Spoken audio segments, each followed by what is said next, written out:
it is pretty insane the amount of deep-rooted history they have in terms of culture, cinema, art, anything, and also football. Um, so many greats, and along with that, with great success comes even greater downfalls, and France has built up this reputation to self-implode external influence. Thoughts on that, people? Like, do you see that happening again this tournament?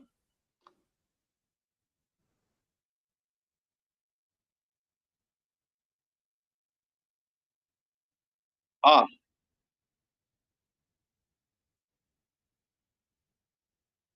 right. Okay. So from the very beginning. I thought it was just me that heard that. Oh, right. Apologies for the technical issues we had earlier, but yeah, I'm gonna run it back again. Um, Yesterday we had some schedule issues and we couldn't basically fit in the entire World Cup prediction into one episode. So we are back again, uh, back to get the job done. Before we dive straight back into it, welcome the esteemed panel. Yadu representing Germany, Farouk representing Senegal, Doris representing Croatia, Javier representing Mexico. Last time I forgot myself, I represent Seleção. Right. Let's dive straight into it. Group D. Should we talk about France, or should we even dissect what is supposed to happen with France, because they have this reputation for self imploding at the worst moments all throughout history. They have such a deep rooted history in art, in cinema, and fashion, in so many aspects of anything that you can put your finger on in this world, and also football. With great success, France has also carried even greater downfalls. Do you see that happening again this tournament? I'll go first to answer this. I mean, combine a team that has a diva history. It's always follow the France team, always soap operas day in and day out, and combine that with the World Cup curse. Things ain't looking good, bro.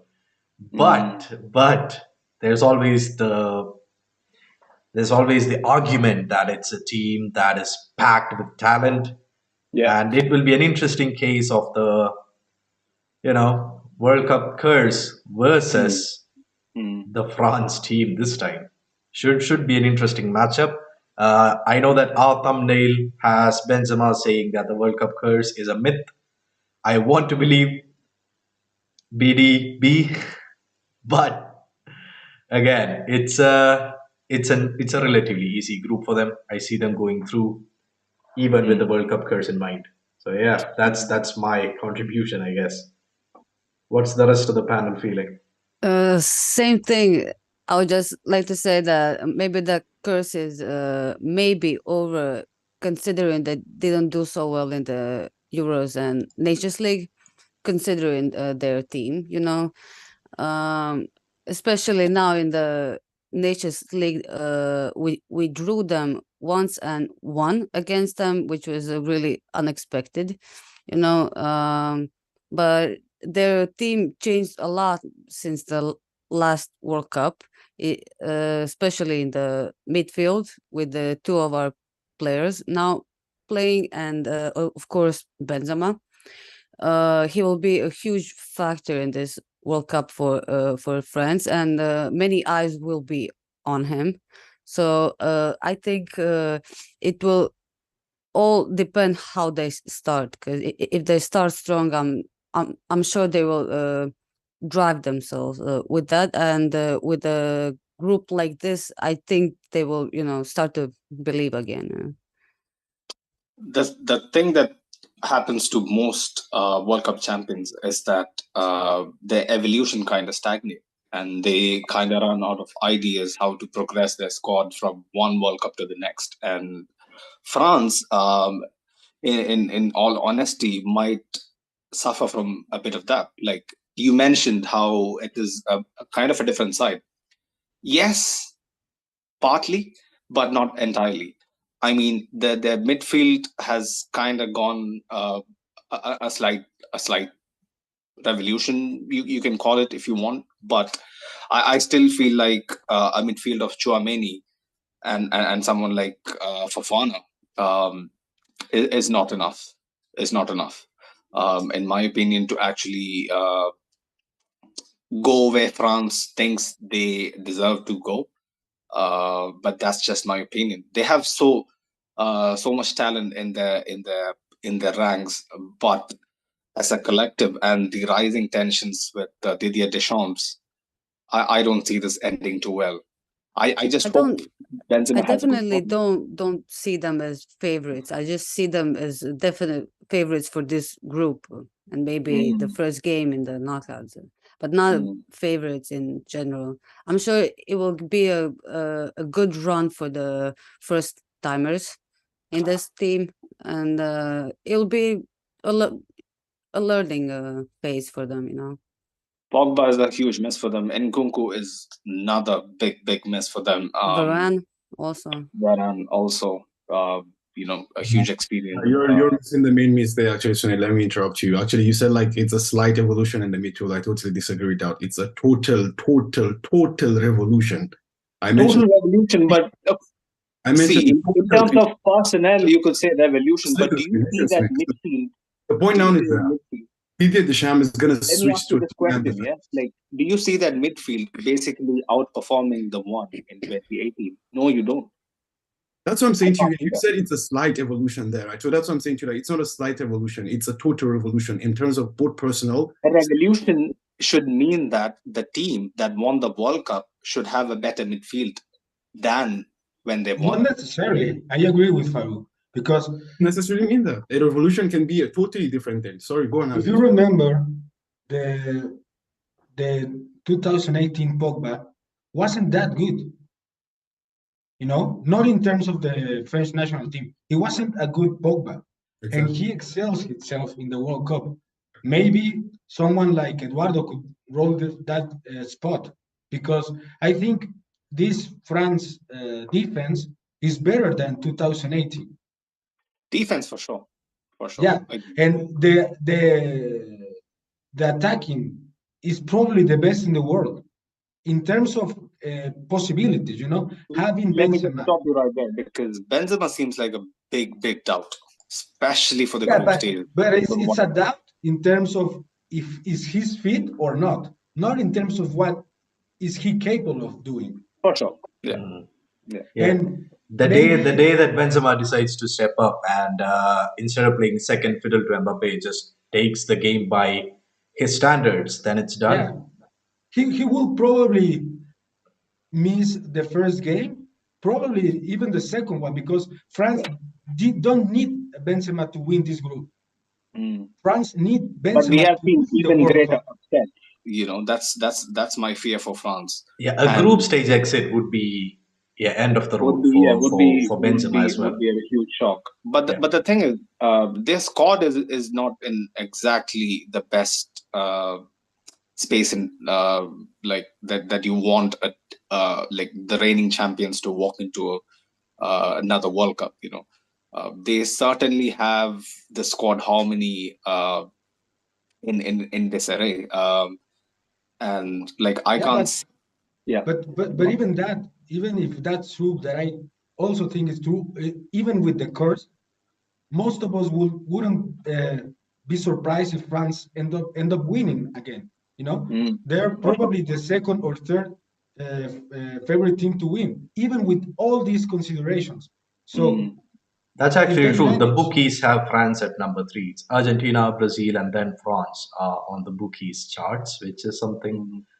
to look at. Mm. Always Yeah, interesting. Yeah, you even wouldn't bet against France, but they have a reputation for catastrophe. I mean that is the only bookmark we need to keep in mind. I But wouldn't bet against them, but I in this 2022 World Cup, I mm, wouldn't bet in favor to them. They are mm, like completely surprised. They can totally lose against uh, Australia and then destroy Denmark because yeah. that's the way France is right now. Mm. Also, France. I'd like to add something to this as well. Like before, as I was saying, like the thing is now for me, actually, there's an element of unknown with this French national team in the sense that Didier Deschamps has always played a 4-3-3. Now he's going to switch to a three-man defense due to the Yeah. lack of Kante and Paul Pogba. And I think Mm. that's something that's very key, actually. And for me, the more interesting thing will now be this: how do they play with Karim Benzema and Antoine Griezmann and Kylian Mbappe together while playing a three-man defense? I'm so curious to see how that happens because the point now that Griezmann probably drops to camp. That's where I've seen him play for France, and Benzema and Mbappe playing exactly up. Arsenal has always played as a camp, even with Giroud before, like Giroud and Kylian Mbappe as well. But that was when they played a flat back four. Now you're playing a Mm, three-man defense, and you have just two midfielders. Okay, so mm. because what we've always seen, like Kante actually was very integral to whatever French. I mean, not just Kante, like the midfield. The Hmm. midfield of Pogba and Kante were like, at least for me, in my opinion, they were the key reason why France won the Yeah, World Cup last time around. for everyone's reason. Everybody knows that they were the backbone of Exactly. that. The thing now becomes like, you go from there and then you go, to, I don't know who it's going to be. Like, I honestly don't understand how Adrien Rabiot still plays for the French national team, but then that's Deschamps' problem. In all honesty, I'm not the biggest fan of Rabiot. He's someone that is hard to like, but he is in rich vein of form. I think he has scored like 6 goals or something in his last 4 games for Juve, and he is very integral in the resurgence under Allegri. And Allegri and Juve has been Let's playing. talk about his attacking output. But for this French national team now, then it now becomes the solidity of the midfield. Because what Kante was doing last year, the last time around, and not just Kante, also Yeah. Blaise Matuidi as well. The man really put in a shift on the last World Cup. So this is very important for all these attacking players to have a platform to go and perform. Yeah. You need someone to hold down the Yeah, fort. like how well France does, exactly like what you said, Farouk, depends upon the platform that Deschamps can give players like Mbappe, players like Griezmann, players like Benzema to excel. Um, Players like Theo to don't like do not worry much about defending and focus on like providing the width and the quality on the ball when required. But yeah, France, man, it looks very strong on paper. We have a good fair bit of representation from our club. I'm just rooting for Chouameni more than even Benzema. I just want this man to have a banger of a tournament. Like properly. Like make his arrival on the international stage.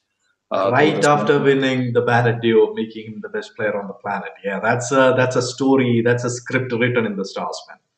It's supposed to I happen. wasn't talking about Benzema. I was talking about Chouameni, by the way, Aha. not Hmm. Benzema. Is my voice kind of low or something? Is it a No, I think problem? No, no. My it's thought good. was with Benzema. My mind Right. is with Benzema. That's the thing. Yeah. Fair. See, Fair. Benzema. I I saw a stat today that is worrying for our boy Benzema. Hmm. No current Ballon d'Or winner has ever won the World Cup.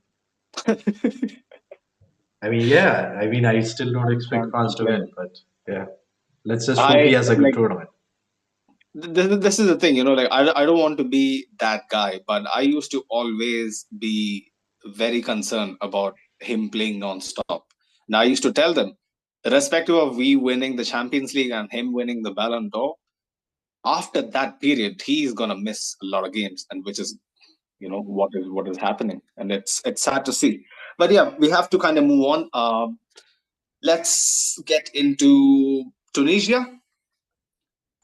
Or do you want to dive into Australia? Yeah, let's go by the thing. Yeah, let's dive straight into Australia. Um, Oh, just well, before that, for our audio yeah, listeners out there, we actually have a display. I mean, we have a PPT presented by Farouk, who made an excellent PPT for us to follow along. So if you are missing some context as to our discussions, just come over to YouTube and check us out. It's a bad episode to miss out on. So yeah, yes, Vinay, go on. Yeah. Yeah. Big up, Farooq, for the background hustle, let's say. But talking about the Socceroos, it is interesting. Australia has had a few good players throughout the history, but at this moment, you can't really pull up too many big names. Matt Ryan. I know Matt Ryan. He used to be a backup for Leno at Arsenal. He's apparently the captain of Australia. Um, it used to be a Tim Cahill team. For me growing Yeah, up, man. but yeah. He's the icon. Yeah, he's basically the Landon Donovan, let's say. But there's a few interesting players like Aydin Hrustic, if I think that's the way you pronounce his name, Azdin or Aydin Hrustic. He won the Europa League with Frankfurt last season. Scored a decisive penalty on course to actually lifting the trophy. He's at has Verona at the moment in Syria. He's a bright looking player, and one more guy that has been kind of going under the radar, but like says volumes about Newcastle and the direction their board is going in. This Gorang. guy called Go on, Doris. Gorang. Yeah, Goran Kuol. Yeah. Yeah, he is just 18, signed for Yeah. Newcastle. He's the youngest Premier League signing from the MLS, or I think the A League, since Harry Kuehl in '96. He seems to be their trump card, their wild card, which might probably nick them, something against Denmark or France. But I don't see it happening. They even have Aaron Mooy, who has been at Celtic, kind of a Celtic legend. But yeah, like looking at Australia in this group, it is a long day. It They is a also long day. have a La Liga representation tonight with our Mabil, Ever uh, Mabil, who plays for Cadiz, yeah, Cadiz, yeah, yeah, left winger. Yeah, yeah. And Danny Vukovic, the Vukovic, third yeah. goalkeeper right now, he got 9 goals scored on in the last 5 games. Wow, So that's a bad start. Ooh. yeah, That's a bad start. Well, see, Australia. If I was the Australia coach, I would just say, let's just be happy to be here, because this is a big deal for Australian football to be making the World Cup, and they're not a minnow in terms of a footballing nation. They tend to make World Cups quite often. But let's move on to the next one. Denmark. Well, some people say the dark horses of this World Cup. Plenty of talent, plenty of experience, a nice sprinkle of youthful exuberance as well. Thoughts on Denmark, people? Ericsson, brilliant comeback from where we thought he would end up to now, flying with Manchester United. I hate to say it, but man has been one of the signings of the season for United. Brilliant player. Uh, Mikkel Damsgaard, who used to play for Atlanta. Man is a machine. Like he is a literal uh, machine that plugs both the attack and the defense. Like in my opinion, like one of the rare breeds that does everything right. Everything right. Daniel Voss, who used to be playing for Valencia, Celta Vigo, man is kind of a La Liga veteran. They have a few. Lindstrom, Lindstrom, who's also a Lindstrom Bundesliga is their wild card. He is uprising player. super tricky. Yeah. He scored 6 for Eintracht Frankfurt this season. Mm. So he's a good player to Very have versatile. in your wing. Yeah, exactly. Very versatile player. Can play on the wing. Can play at cam. Can play at CM. I Mhm. think he has even played at wing back sometime. He Lindstrom does. is one. He's your plug the hole kind of player. he can do whatever you want him to. Yeah. Like he's just not that. Whenever I've seen him, he's pretty silky on the ball too. Lindstrom, very talented player. It is a matter of time, before he moves on to To bigger, Bayern. like bigger clubs. But also Pierre-Emile Højbjerg, like one of the reasons why Spurs have kind of a resurgence under Conte, even though the football has been atrocious. Højbjerg and Bentancur has been the reason why Tottenham kind of look in good nick. Surprisingly, yeah. Yeah, And let's not forget Martin Gottweit on the flank. Goethe. Yeah. Yeah, he's more of a businessman than a footballer at this point. So I that mean, is why. but for the Denmark squad, he means a lot. So He's gonna be the Gonna be top Paulson, right? scorer, of course. He's a promising player. Who, Braithwaite? yeah, might even Thinking make of might What even did he make promise to you? might even make a move to Barcelona, to plug their problems. You never know. yeah. Upcoming player. Upcoming player. Yusuf Poulsen, kind of a veteran at this stage, like been through thick and thin with Leipzig. Joachim Mele, oh my God, how can I forget the guy? Insane wing back for Atlanta. Basically, the reason why Atlanta has such energy in the way they play. He is the man who provides them with the turbocharge. Let's say Joachim Mele is one of the best wing backs in the world, in my opinion. Simon Kjær not exactly having the best of last 18 months, suffering from injury, in and out of the squad at Milan. But like even when he has looked shaky, the club has actually backed him properly, which goes to show how much respect this man has among his peers. Simon Kjær, I think might not be exactly in peak form, but the man who needs a real lift is Kasper Schmeichel. His dad won the 1992 Euros with one of the most controversial bending of football rules you can imagine. Like he's a downright legend, like from the get go, just by his surname. But Kasper Schmeichel has had a very tough start to his life at Nice. People were shocked that he left Leicester City for Nice. Like he was captain at Leicester, won the Premier League with them, and he's in such bad form that, from what I've heard, he is in danger of becoming second fiddle. So it is kind of peak. Denmark has their real bright spots, but I feel like they also kind of might be in for some sort of a reality check if they don't get their straightforward wins against Tunisia and Australia. But yeah, anything more to add on Denmark, people? Well, I mean, that's kind of harsh from you to say Denmark is in for a reality check. Like, I mean, Denmark defeated France. That's my opinion, home and away, and during the Nations League, man, home and away. Yeah, they bet France 2-0. Bro, I saw the game, so I rate Denmark, but in football it can be funny. I mean, I will be more shocked if Denmark exited this group than if France exited. Like, if France exited, I would be like, okay, yeah, it's France, they implode.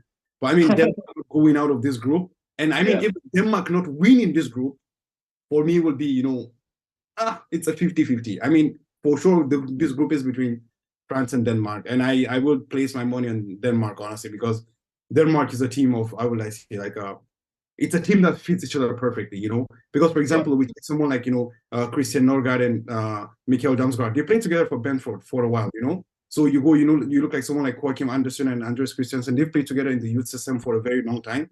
And Christensen, yeah, I missed out on Christensen. He's a good player. Anderson Delaney too. Thomas Delaney, very good midfielder. Palace in the Premier League, so he's one hell of a defender as well. Actually, my biggest doubt, which you also pointed out, it's the form of Kasper Schmeichel, to be honest, because like Schmeichel has had a shitty period at Nice, to be honest. Like he's literally like he's been a diva at the club, and he's just trying to prove that he's bigger than the club of what is and what is not. He's had fallouts with the manager. He's just only still at Nice because of the owner. I think they have American owners, if I'm not mistaken, there. Oh, okay. That as well. So yeah, I mean, as you said, like, you know, Joaquin Mele is a fantastic fullback. I mean, if people watch Atlanta in the past, everyone remembers how good Robin Gosens was, right? But Gosens left for Inter, and no one even knows. Yeah, like no that's one, how, you know, Mele has been actually. No one even knows, to be honest. And yeah, I mean, I would say Gosens is a much more technically gifted player than Mele, but Mele's pace just, you know, just surprises everybody. Everybody. Man is just too quick. He's been really good, honestly. So like, I mean, I would say like, if you're a neutral fan, like Denmark will be your team, to be honest, because like they're a team that's not full of, there's no arrogance, there's nothing. They're just, you know, hardworking people, and their manager is a fantastic manager, to be honest. People would be rooting for Ericsson more than anyone. So I get what exactly that. But that's the thing. Like a lot of people, you know, just root for Denmark because of the Ericsson thing. But I want people to understand that even before that happens, Denmark, like before the Ericsson thing, obviously, like it brings, you know, the people together. It forms, you know, a kind of bond and all that. But even before that, like Denmark were dark horses even at the Euro 2020. Like Denmark is not like a team that all of a sudden form. It's not like Denmark is not like Iceland, you know. People always try to mistake that, like, oh, Denmark is also like Iceland or like Wales, you know, where like they found a bit of form and they really know. This is not that. I mean, obviously the names here don't, you know, shoot out of the screen, like, you know, I don't like there is no Benzema or Chouameni or Theo Hernandez that play for the big teams in Europe and all that, but these are really, really hardworking players. I mean, if people will just, you know, tune in to see the games, and to be honest, they would be really, really impressed. And that's the thing, like these are people who play free-flowing football. I mean, France fucking won the World Cup by just, you know, Kanté winning the ball, giving it to Pogba, one, you know, what's it called, quarterback pass to Kylian Mbappe, and it's 1-0, and that was the end of the game. But for Denmark, you see pure technical football at play, free-flowing football. Even if they lose, they play free-flowing football. Even if they win playing free-flowing football. So you'd really be impressed by the game, to be honest. So I think Denmark is one to definitely. Yeah, second your thought. Denmark play a very attacking, attractive, you know. They gave us a really difficult time in the Nations League. Even though we won both games, we had to smother them because there's no other way to play against them. And Eriksen scored a banger in that game. Top corner long shot. So hopefully we will see that again. He's one of my favorite players in the Premier League right now to watch. It's an special word for me because I also be rooting for Denmark. You know, like for me as Mexican, I think it's better for me to face off Denmark in a knockout stages than France. Yeah, for sure. Because France knows how to play the knockout stages. Denmark will be probably someone like us, not used to that. Yeah. And that being said, I agree with Farouk. It's a very solid team, but if you ask me, I would rather face Denmark than France, for sure. If there is one team I would want to win the World Cup, it's actually Australia, and not any of those. Like of all nations right now, I would like Australia to win, even though it's completely unrealistic. That will be a meme. That will be a meme win, if anything. Excuse me? Why Australia, Doris? Why Australia? Yeah, why the Australia fetish? Well, I have a lot of family there, but also it would be really cool to see Australia win the World Cup out of nowhere. Yeah, I like Australia, you know, but the wildlife there is kind of freaky. But let's just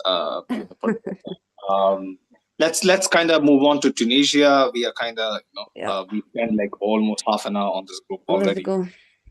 Tunisia, they defeated Nigeria in the round of 16 at the AFCON. Farouk, can you enlighten us about Tunisia and what do you think? I mean, Tunisia, there's nothing to enlighten you about. I mean, the thing is this: if there's a Tunisian game on, just switch on the TV. because the point is this, if I'm not mistaken, I think Tunisia's last 10 games has been either a single goal, either 1-0 or 0-0, 1-0 or 0-0. They Yeah. don't do anything else. They I just don't think in my 7 minutes lifetime I've ball. seen Tunisia 2, on the scoreboard ever. I mean, they just put the 11 men behind the ball, just hope for It's a like penalty or Simeone's side. something. Nothing, man. There is nothing to talk about for Tunisia, man. Like even in the game against Nigeria, man, like it was just a lot of shit housery, man. I mean, even Diego Simeone would have been proud of them, man. Like it's a That's the foul. funny They, thing. they were, they were, would you guys believe that they were wasting time since the first half? Like the ball was going out for throwing, and he was like, going to take the throwing was like he was walking from here to I don't know to the Antarctica, and I don't know, man. It was just garbage, man. They take the they mean they I mean they remove the soul of watching football from your mind, man. No matter how free flowing you try to be, they will just stifle everything and just make you so bored, to be honest. So I mean, But yeah, I totally get your sentiment. But like they play atrocious football. But like probably it kind of evens out. Like probably they get a win playing that, and then they lose out. That's the way it panned out. Even in the AFCON this year, they bet you guys Nigeria in round of 16, then went out to Burkina Faso in the quarterfinals. So the only guy I can kind of say that I've heard about is Skiri, who plays for Köln in the Bundesliga. But apart from that, Tunisia. There's also a couple of like other big name players. Wabi Khazri plays for Montpellier. We have Hannibal Mejri playing I for haven't Birmingham. heard of Waib Khazri, to be honest. I played for Sunderland once upon a time, actually, in the Premier He League. did, yeah. Really? hmm I remember Wabra Kazi from there, actually. I remember. And also, like, you have, the United youngster, Hannibal. Yeah, Hannibal Mejri. Really? Hannibal Mejri plays for Birmingham City in the Championship. He's Quite a solid player, just 19 years old. Lots to. Hannibal is the United youth guy, Farouk. Yeah, he's a United. Yeah, Ah, that's the one. fair. And there's also Montassar Talbi, the defender who plays for Lorient in France. So yeah, Haven't heard couple of of big I names. think you watch a lot of Liga. With all due respect to all Tunisia fans, man. I know they all know themselves that they're just here to make up the numbers, man. So let's not spend too much time on it. Let's but go to let's predictions move on. then. Yeah, let's move on to the predictions and kind of bring up the bracket, Farouk, please. Okay, I'm switching to the bracket. We will continue from where we stopped. Yeah, just put in what we select. Oh, it's already there. Okay. So, like, just to recap, we selected for Group A, Netherlands and Senegal, for Group B, England and Wales, and for Group C, Argentina and Mexico. So I just mentioned first and second in that order. So now we're Group D, and the Chief Technology Officer, Mr. Edu, just told me the screen is good. It is. We're good to go. Okay, perfect. So yeah. Very cool. So let me just start for myself. Like, I'm gonna choose Denmark as the winner and France as the second place. So I mean, we can just go ahead from there. Maybe Edu can take the reins. France 1, Denmark 2 for me. I'm sorry? France 1, Denmark 2 for me. I agree with Sunil, Yeah, France 1, Denmark 2. I want to agree with Farouk, but I will put France and then Denmark. You remember what I said? I don't know if you remember if you were on the show, when we were doing the El Clasico preview. When you say anything before but, it's just horseshit, man. I want to agree with Farouk, but, and then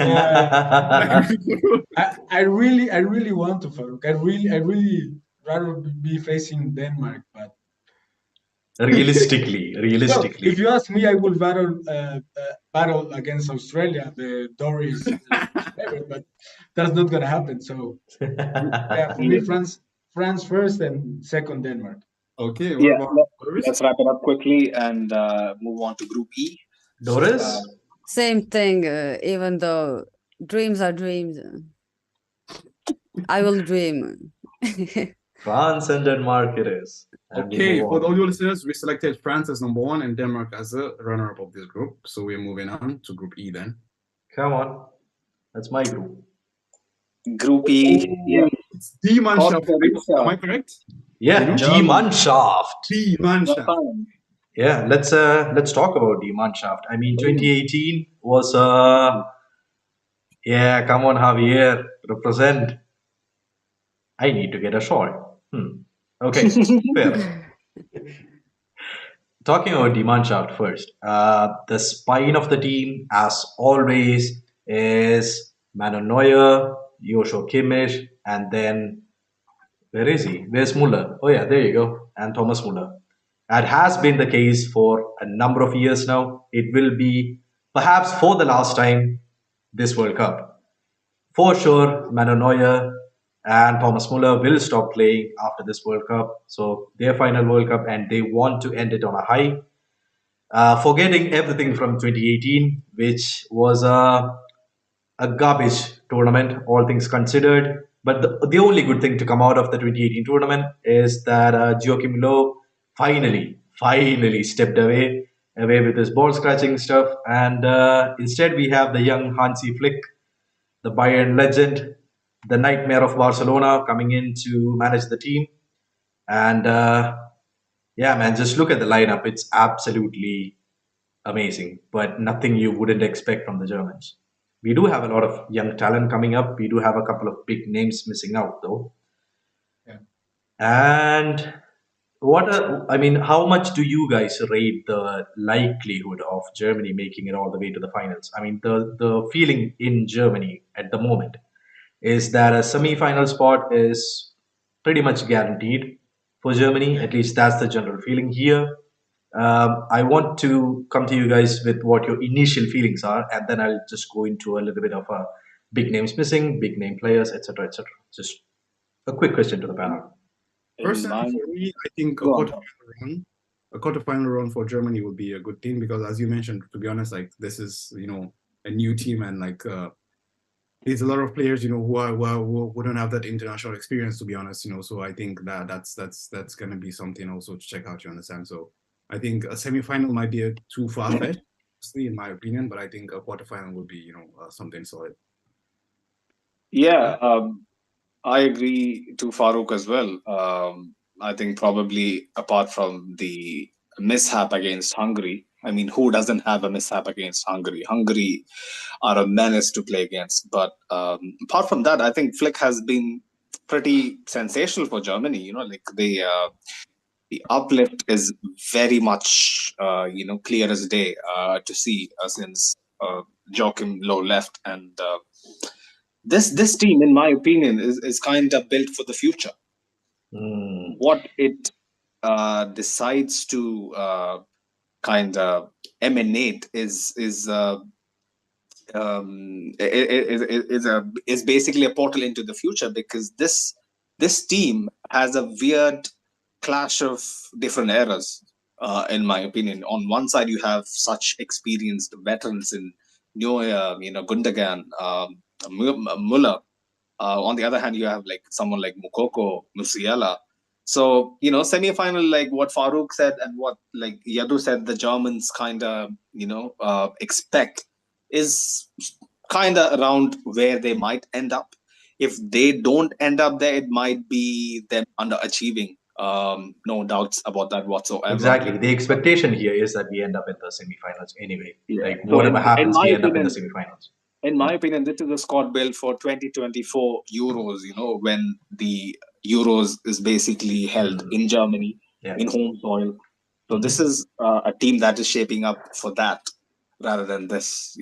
Yeah, but that's just my opinion. Perhaps. I mean, at least for the Euros, we at least expect Florian Wirtz, the wonder kid who's been tearing up Bundesliga, to return, who Yeah. is sitting out because of injury. But before I move on, yes, Javier, please take Uh, the stage. I might be just like you, Jadu, a little biased. I think in this part, at least here in Mexico, we don't hear about Germany being one of the contenders. But for me, it's always a contender, Germany, Like we always have to put them at least in semifinals, at least, because, I don't know if you guys heard this quote, but football is game when 11 be 11 and For 90 Germany minutes always and wins. Germany wins at the end. Yeah, I've heard that. Yeah. Yeah. And if you consider the lineup, it's basically Bayern Munich with Always has some been with some but Dortmund as with a well. little of upgrades, you know. I root my boy Slotterbeck for being Yes. one of the best center backs. Oh yes. And then you have like someone like Gundogan, who's been great. And also you have like uh, this impressive team. I think there's not enough excitement for Germany, but I agree with Sonet say this team is built up for the 2024 Euros. But who is Musiala is not a youngster. He's probably the best young midfield in the world. Not for FIFA, but for the guys that watch football. And and he's is a starting man for Bayern. He's not like some revelation like Mukoko or Yeah. even you know. I and if you go by Musiala definitely looks like he's playing above his years. His yeah, whole aura is of a guy who is like 25, 26, you know. So but imagine this midfield, you're like basically Musiala with Goretzka with Kimmich. How do you improve that? And with Gundogan, yeah. it's probably one of the best midfields in the world. And Mm. if you say like Sané and Serge Gnabry, and then Mueller, and then you go for the defense. You have like Schule, you have like Slotterbeck. Um, they're built to win this as well. Mm. I think semifinals is expected, but I don't understand why they don't put Germany on the table with the when you say probable winners. You know, I would put them if I I But feel say, in my opinion, it's good to be underrated in this tournament because but this is how can something you that will underrate happen. a four-time world champion? it That is. See, it's their football heritage, yeah, like Germany. But where they stand in this current moment, they're definitely below Argentina, below France, below Brazil. I'm not sure. It's also the recency bias from 2018 England as exit well. below Yeah, England. the 2018 That's exit was hard yeah, to well, they digest. carried with that, but I if didn't say any below England. team I said if below England. anything can Farouk beat said, that, Oh, it's Germany. mhm. If you watch like every decade, you know, the only team that is consistent for being a contender, it's always Germany. Not even Brazil, not even Argentina. The last time the World Cup Argentina won was in '86, and then Germany beat them twice in a final, and they put Argentina ahead of Germany. I understand the moment is better for Argentina, but if you ask me, if you say like semifinal, quarterfinal, no one wants to be against Germany. No one. Germany, yeah. Yeah. I There's agree with you also 100%. And their team is stacked. Maybe not Havertz, but their team is pretty much stacked. that's definitely one of the drawbacks. I'll get to that in a minute, but before that, there is something that I have to disagree with the whole preparing for the Euros, just because of the inclusion of Mario Götze, who hasn't played a minute for Germany since 2017, and also just highlighting the fact that Okay. since 2002 all the way till this year, barring the shock 2018 thing, the German national team in every tournament has got at least until the quarterfinals, which is mad, crazy. Yeah, crazy consistency is the word. You know, like German engineering, just like German engineering, the efficiency of It's a very level-headed team, especially the efficiency of the style of football Germany always played is fascinating to watch. You yeah, know, man. it might not be the prettiest always. It was never the prettiest always, but you know, Germany is a powerhouse for sure. And Mario Götze, how can we miss out on Mario Götze? Man saved probably the world from being, Mario is hit. going because Marco Reus was injured. Yeah, That's the only reason. exactly, Yeah. And they bring exactly. him like a talisman. I don't It is. expect I mean, him even to Marco play that He's Reus. much. not I a mean, talisman, but he is just like a sprinkle of good fortune. Let's say, Yeah. like Germany doesn't need Godse. Let's be honest. it's like No. Hazard. Yeah, it's like Hazard. It's a lucky charm. But anyway, How did you anyway, not? How they anyway. just lost against fucking Egypt, I guess, 2-0. Anyway, I'm skipping away from the whole Hazard debacle. I don't want to talk about it. But with the Let's German move team, on to but with Japan or the German something. team, oh no, just a quick roundup of the German team. The obvious weakness is there's no actual number nine, which Yeah, sometimes messes up with their system. Kai Havertz, as good as he plays, even if he finds his best form, is not a number he's not a nine. striker. No. No, but we have attacking threats in the form of Leroy Sané, who's a hit or a miss, and Serge Gnabry, probably the best. Ademi can play striker, right? Yeah. I've Karim Adeyemi from Borussia Dortmund, absolutely Yeah. amazing player, and I would start him in front of Sane, but Also realistically, Coco. Sane is starting anyway. But on the other side, Serge Gnabry is a definite thing, I and wasn't talking about the wing though. I But was then talking again, about Sunil, Ademi. I was talking about Ademi playing striker, not yeah, left wing, left mid. yeah. Yeah. But then again, for their setup, I think Kai Havertz would be the man to be in that position. If Adeyemi has they're an gonna amazing play. tournament, absolutely rises his value and he moves on to perhaps Real Madrid. We'll see. But I yeah, hope. I expect Germany to play almost identical to what they do in Bayern. Hmm. You know, they lost Lewandowski, and they still scored like I think there are like 50 or 60 goals Yeah. in this part of the season. You know, like they Oh, don't need a There's number nine. the anomaly there is that Choupo-Moting is in the form of his life, which is yeah, Yeah, it is what it is. But yeah, let's move on tonight. Let's not spend too much time on my favorite team, sadly. Anyway, let's time constraints. Time yeah, constraints. man. Let's move on Who do you to want to tackle next? Oh yeah, let's move on to the Blue Samurai, the Japanese team, Japanese. who are technically speaking absolutely amazing. I still remember. Correct me if I'm wrong, but they set up a brilliant offside trap in the last World Cup. If I'm not wrong, I no, quite the opposite. They crumble because they tried to do that to Belgium. yeah, they did They it. They did it once, and it worked out, and then they kept repeating it, hoping it would work, which yeah, didn't yeah, work.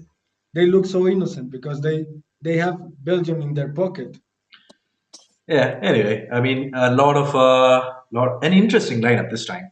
Minamino, Kamada, Takeshi Kubo, all on top of the world Ito, players. brilliant winger who plays for Stuttgart. I rate him very Tomiyasu, highly. Tomiyasu even. Yeah.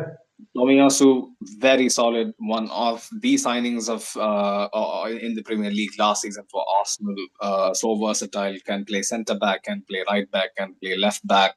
Basically, doesn't have a weak foot. Yeah. This man. So My favorite in the team though is Daichi Kamada, who plays for Eintracht Frankfurt. Kamara, yeah, brilliant player. I had the pleasure of watching a couple of games directly in person. Absolutely sensational. He's a difference maker when he comes onto the field, and they've had their share of problems deciding the squad, but it was pretty straightforward for them. They just announced a 26-man squad like it was another Wednesday, which was quite different from Spain's approach, who did a whole show and tell. But anyway, about Japan, Yeah. anything to add, you guys? My only thing is like Germany and Spain might be looking at Japan and thinking, "Ooh, boy, like probably like it's an easy day Oh, that we're definitely talking." not. It's a really difficult day in the office when you come up Because against Japan. if if this Japanese team is given a chance in transition, they are going to rip you to shreds. Because in my opinion, they are one of the most underrated teams when in transition, especially due to their pace and the nature of their very silky, agile front line. So they can cause problems if they're given space and being underestimated. But looking at them, when I look them up, they have a slight concern. Scoring has always been a problem for the Japanese. This stat looks for worrying scenarios because they're four forwards who are pitched to start in this World Cup has just 10 international goals between them. So the lack of experience is probably going to haunt them. But Also a yeah, couple of big omissions is Wissel Kobe forward Yuya Osoko and the midfielder from Union Berlin Genki Haraguchi, which would have added, Haraguchi, yeah. yeah, Haraguchi is good, yeah. which would have added to their attacking lineup, but it's missing. But it is what it is. Instead, you have Japanese talent Yuki Soma, who plays for Nagoya Grampus, so inside their own country as the winger. It was a surprise call up, but Mhm. yeah, the squad looks ready to give troubling days to the group anyway. Mhm. Another interesting team like the Japanese is Costa Rica. You know, like probably if we rewind back 10 years, we would be looking at this team in different light. But now it is a bunch of old men walking. You know, it is honestly one of the oldest squads to ever grace a World Cup tournament. If they have to have any chance, they have to win their second game against Japan in this group. They have to. They have to. Costa Rica has to, and I There's hope a they do for Navas. You there's know. an interesting stat there, Sunil. Nearly half the World Cup roster is made up Yeah. of players 25 years old or younger. Mm, So half is about 26, half is directly below. That's the median point. So it's a mm. mixture of both, but the old men are really old and the young ones are Yeah. really young. Yeah, that's what I'm talking. Like the real standout players are, all past their prime, let's say, in one way or the other. Their top scorer, I think, is like 34 or something. Joel Campbell, who used to be on the books of Arsenal. I remember him from like good old like 2014, 2013 days.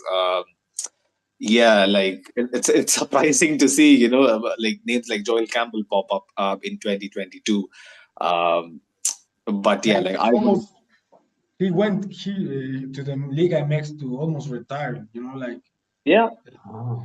this Costa Rica squad, like you said, tonight, it's old. Mm, I remember most of these names playing against us for the last 8 to 10 years yeah. because Mm. there's no new ball in the Costa Mm. Rica side.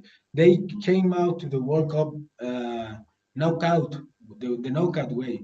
Yeah. They last World Cup and the one in Brazil, they were great, but but but are these same players, Mm, 8 years old, Exactly. Yeah. playing for lower teams, playing less and less and less minutes. My boy, our boy, Keylor, is no longer the first option for PSG, Mhm. and he's still zero their minutes this talisman. season for Kayla Navas. 0 minutes, 0 minutes for Kayla Navas. I thought he would play at least some games, here But and there.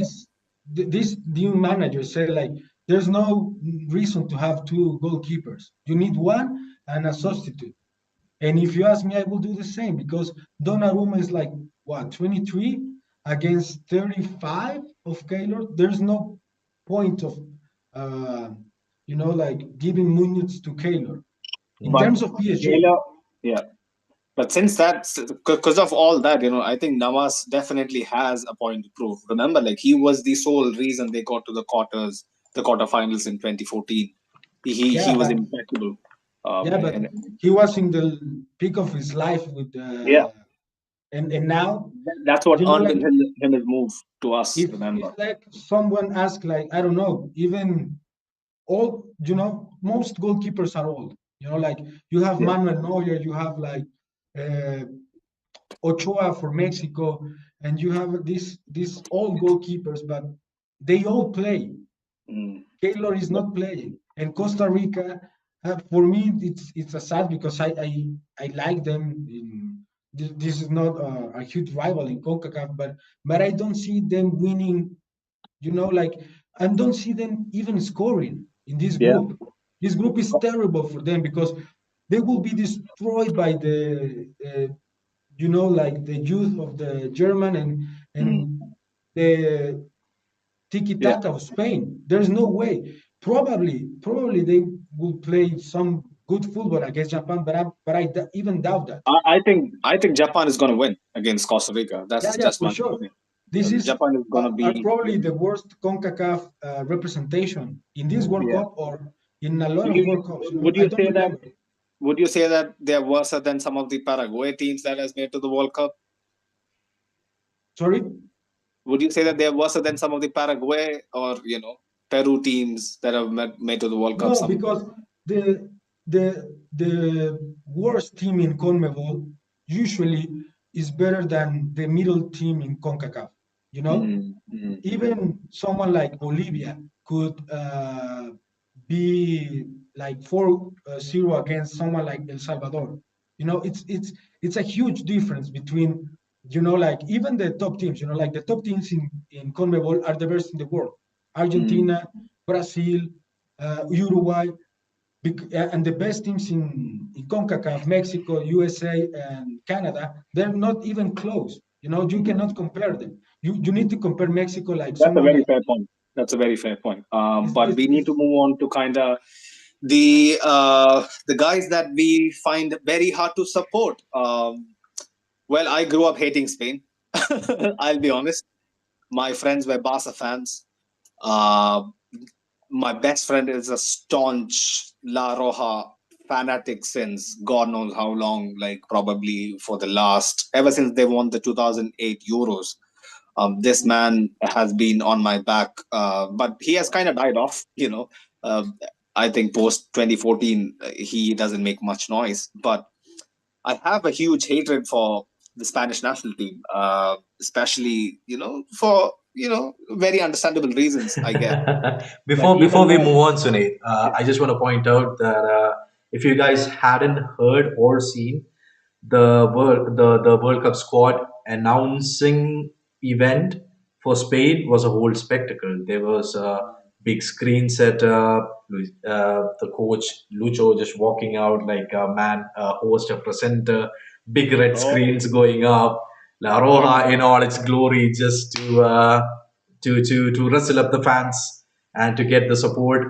It was an event. It was a Oscars level shit show, and I hated well, it. it's funny to see that the man is stooping down to the levels of like Togden.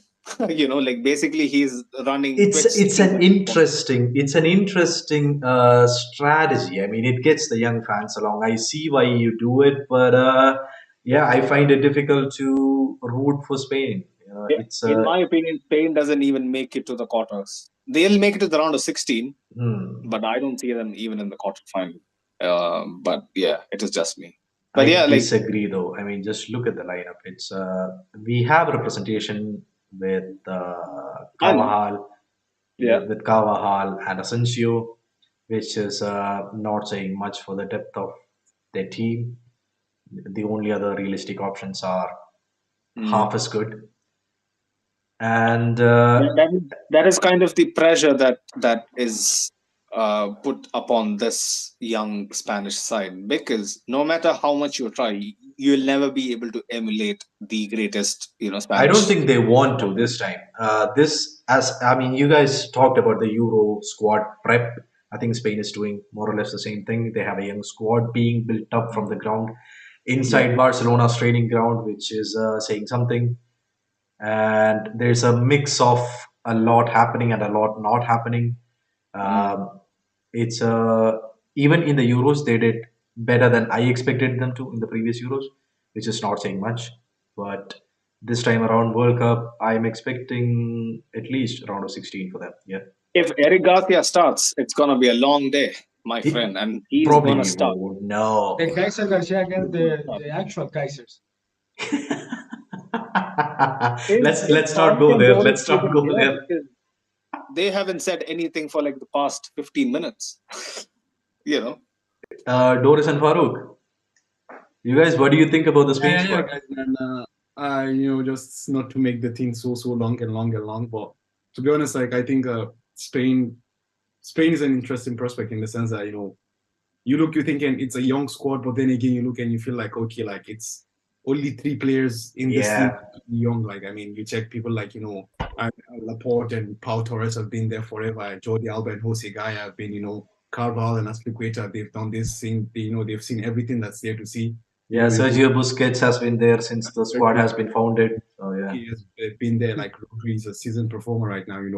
Pau Torres and the likes of Sarabia and so on and so forth. Like it just comes. The Ferran Torreses and the Ansu Fatis and the Pedris and the Gavis. Those are actually the youngsters of the in the team. Nico Williams. Remember the name. The only guy I'm rooting for apart from Carvajal and Asensio is Nico Williams. I think he'll have a breakout tournament. Man, it's really Why good. you support True. Nico? Just because I used to grow up watching a bit of Bilbao as well, and I had like a likening for them, especially the limited resources. Aduriz is a huge reason as well. Yeah, Right. I used to be a fan of Inaki Williams when he was breaking out. So Nico looks even better than Inaki, and yeah, I'm rooting for him. Just yes, it is what it is. Speaking of the Yeah, I Williams, think the reason that it's hard for us because we are Real Madrid fans, and like in the same way I'm Borussia Dortmund fan, and I respect Hansi Dieter Flick because he plays with the best, and like add the best in the other way around. We know that Spain has a lot more to offer than what Luis Enrique calls. Yeah, We yeah. know that, and we saw that in every single position, and that's Mhm. the reason why probably a lot of us don't support this Spain squad because we know that Canales is better than Coque. Everyone that has eyes knows that. Um, sorry for interrupting you. Isn't this the same case with Gareth Southgate though? Like the point is, yeah, Spain went to the Euro semi-final as had pointed. Like it's something unexpected. So the thing is whether you like it or not. Like he's shown that he has a system and this system works. That's the thing. Yeah. One I'm actually gonna get to like when you guys were talking about Williams is that all of Spain's flair there is no finishing. So that's it Yeah. now. Where's the end product going to be? I mean, I'm expecting them to outplay Germany, Japan, and Costa Rica. Morata. You understand? Yeah. Trying to open our mouth to say Five, Morata. 5 or 6 offside goals this tournament will I mean, be that's the thing, amazing. like we were expecting, like I mean, if someone like in the ilk of I don't know, let's see, Iago Aspas, like what's the name of the Villarreal captain again? I forgot. Gerard Moreno. Exactly, Gerard Moreno, like players in Jorge Iglesias even. Iglesias. Yeah, Man can score they goals have for they days. have strikers. Yeah, The I thing see about your goals is, point. guys, one piece of it. For example, you see like someone like Borja Iglesias isn't someone that can play in the Spanish national team. That's the thing. Yeah. Like he's not good But with his Morata neither. stuff. But you gotta kind of like see if you have a clear goal drought up front, you gotta make do somehow. Like you don't just Not rely necessarily on so, man. Not perennial because chokers. we've seen this with teams who are very peculiar to a certain style. You playing a striker who is not suitable to the system. You're playing with 10 men because the striker is just totally useless. He's not scoring. He's not helping the team. One thing you can never take away from Morata in the Spanish national team is that even if he's not scoring the goals, he's He there. creates a lot of chances. He does. He links up with the people around him very well. But my point now becomes how will they score? Because the point is right now, I'm seeing like, Spain is going to start out against Costa Rica. Imagine they play with Costa Rica and Costa Rica puts 11 men behind the ball. It goes to a 0-0. They get a draw in that game. They go to Germany next, then the pressure starts to mount. Yeah.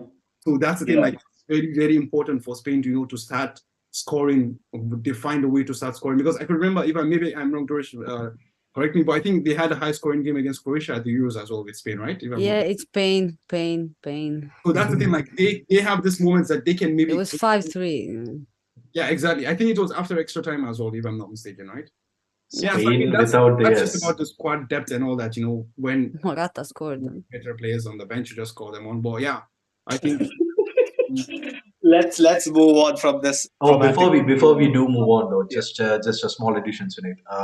Something we have in the graphic has recently been replaced because Jose Gaya is injured, and he's been replaced by Alejandro Balde from Barcelona. Oh yeah. Even Big one more news. Barcelona. Big news coming along in the last couple of days, and that's the end of the group discussion. Let's Bro, go to this predictions. dick riding has to stop. Luis Enrique, come on. I mean, man realistically, who else would you So put in there? I mean, on that note, let me just add this. Earlier today, I read that like after like Balde replaced Gaya, that it means Barcelona has the highest representative in the history of any FIFA World Cup with 17 players. Oh my. well done, Lucho. Yeah, making records even before the World Cup begins. Come He on. must be on cloud 9. But yeah, let's hope our boys do well. Marco Asensio, I hope he has a good tournament. Carvajal, and also Nico Williams on the side. So if Marco Asensio has a good tournament, what does that change in your life today as a Madrid fan? as a Madrid fan, if he has a good tournament, I see him in good nick, especially going into the The man second is part going of to that. join Barcelona next summer. What are you talking No, about? he So won't, he man. doesn't play I good. don't think It's he's just a gonna scare go. tactic, you know. It's just I a don't think scare he's gonna tactic. go over what he said. I wouldn't ever, forgive him for it. But I mean, he's gonna leave on a free transfer. So I mean, I don't really care about. I just care more about the last 6 months, if he is in good nick, I would need that, honestly. You would appreciate it, trust me, come February, March. But yeah, it is what it is. Let's move on to the predictions. Oh, I'll I'll say, go first. I'll go first. yeah, I'll go go on. first. It's my group. Yeah, Germany Go first on, and go on. Spain second. I mean, realistically, I want Japan to come second, but it's Germany first, Spain second. Yeah, it is what it is. Same. Same for me. Yeah, Germany first, Spain second. I don't see Japan and Costa Rica giving them enough trouble, but you never know. similar for me as well. Germany first, Spain second as well. Doris, Javier. Same. Yeah, Same same, thing. same. Well, off we go to Group F. We still have three more groups. It'll be a little more faster than the previous groups because we have to touch on the knockouts as well quickly. Knockouts will be very quick. Um, Belgium. Well. I won't speak about Hazard. It's gonna take 15 minutes, so I'm gonna just skip that. Talk about how their squad hasn't evolved, and for me, that is the biggest shame in terms of this Belgium lineup, especially how their manager, how their whole national team setup hasn't evolved for like 10 years is baffling. Everybody has driven this golden age, golden era, golden generation kind of bandwagon for too long, and you can clearly see the wheels are falling off. The wheels are definitely falling off. I would like to see guys like Charles de Ketelare get in like properly ahead of like Hazard. I hope this is a wake-up call for the Yeah, Belgian. man, like CDK hasn't played jack shit for Milan this year, man. How would you expect him to make the World Cup squad though? See. Like he is coming into a new country. He's 21 years of age, right? He's trying to still adapt to how AC Milan plays. Before AC Milan, Ketelare was the talisman for Club de Brugge. So let's Well, not that's get the thing. rid You're of talking that about in the attitude. past. I'm talking about right now. Like he should show that he's right now the guy to do that. Right? I'm just telling you.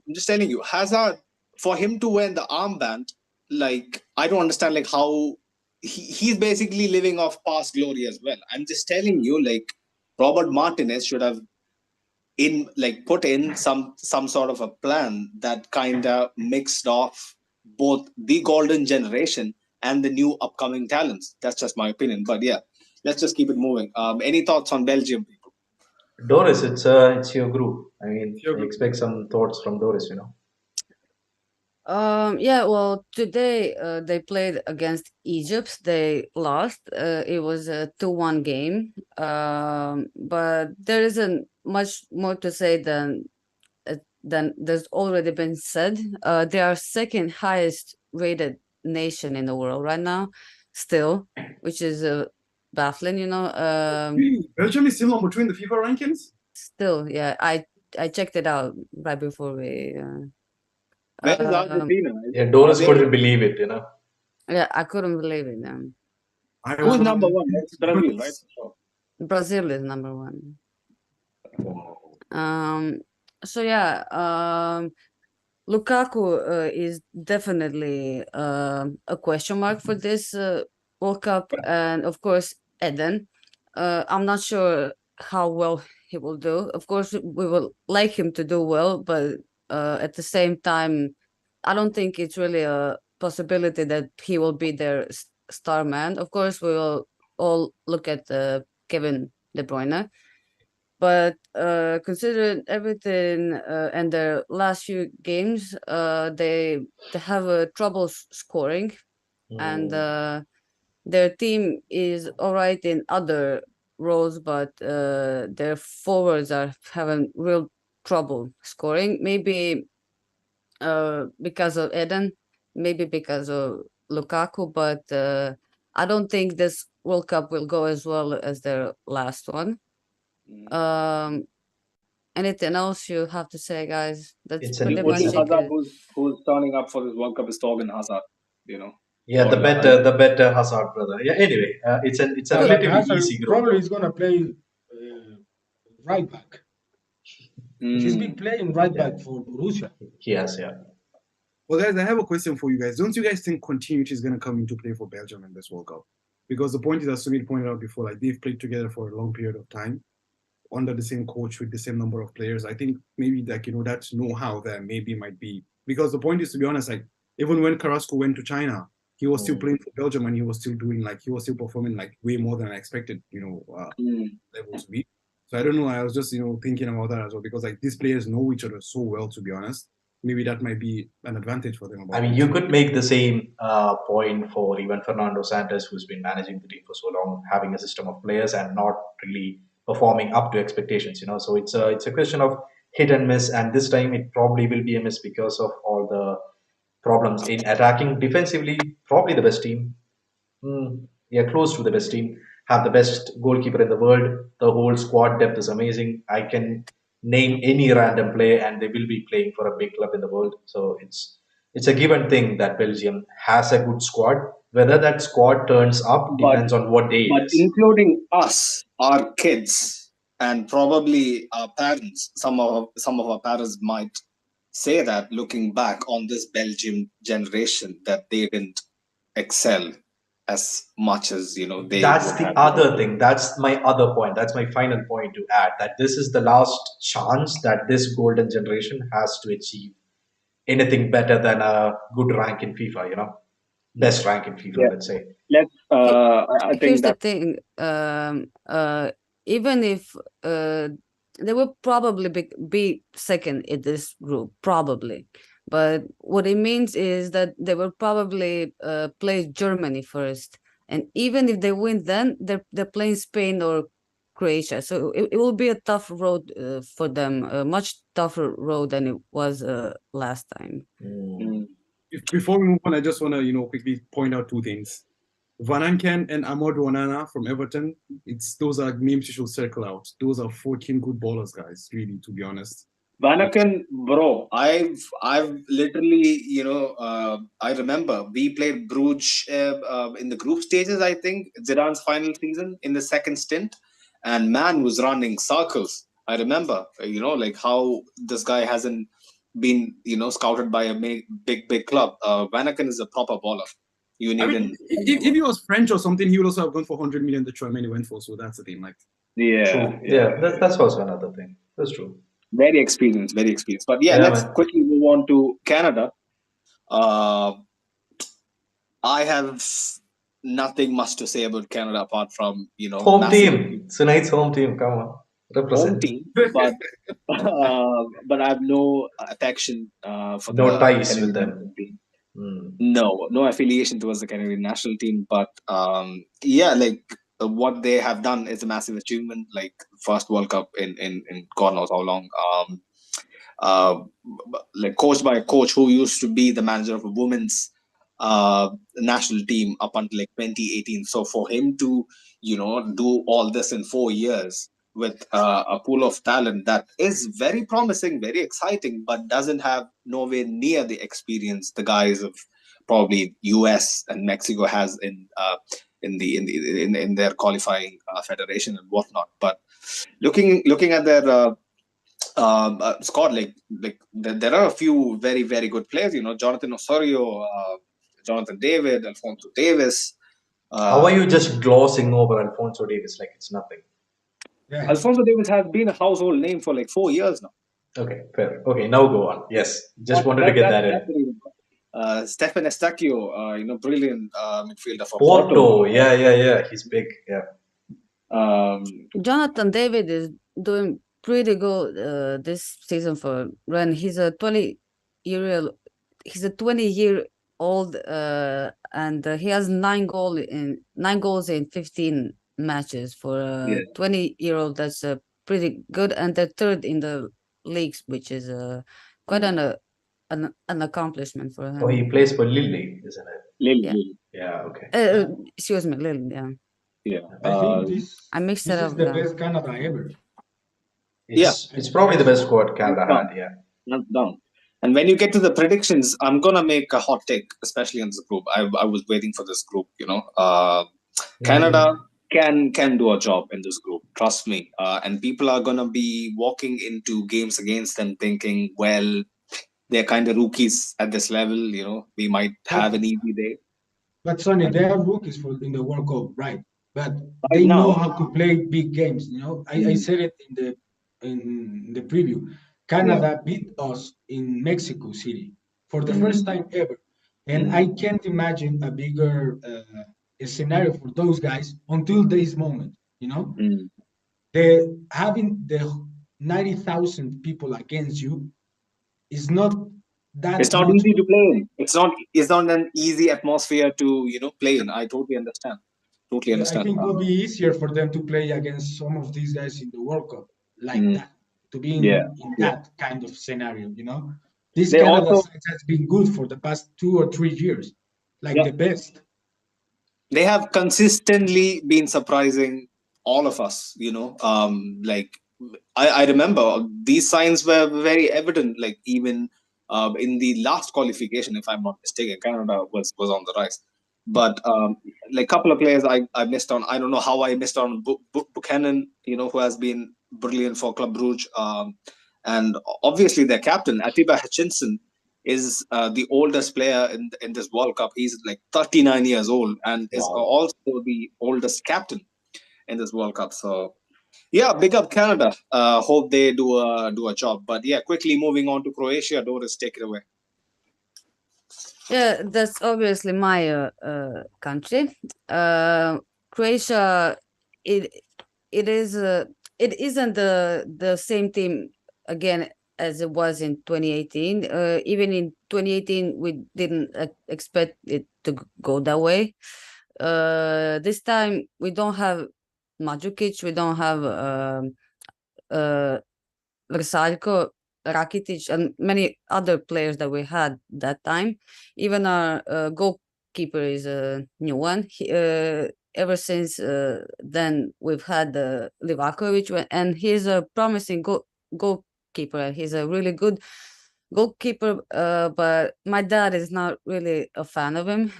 He thinks that he sometimes goes to sleep and he calls them names, but he's still Can you a tell me good who was the goalkeeper at the last World Cup, Doris? Subasic, and that was Subasic. it. Yeah, yeah, Yeah. yeah. How can I forget Subasic? My favorite Croatian goalkeeper will always be Pletikosa, but his time was obviously up. Mm-hmm.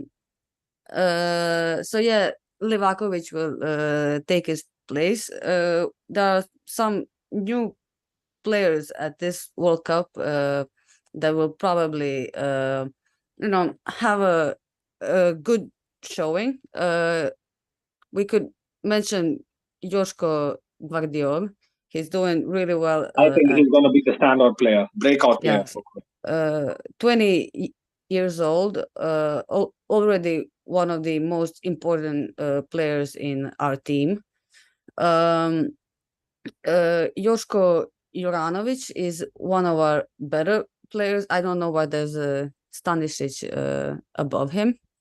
Juranovic is probably one of our best players. He came from Hajduk to Hi, nice, yeah, nice. he went from Hajduk to Poland, I think, and then from Poland to Celtic.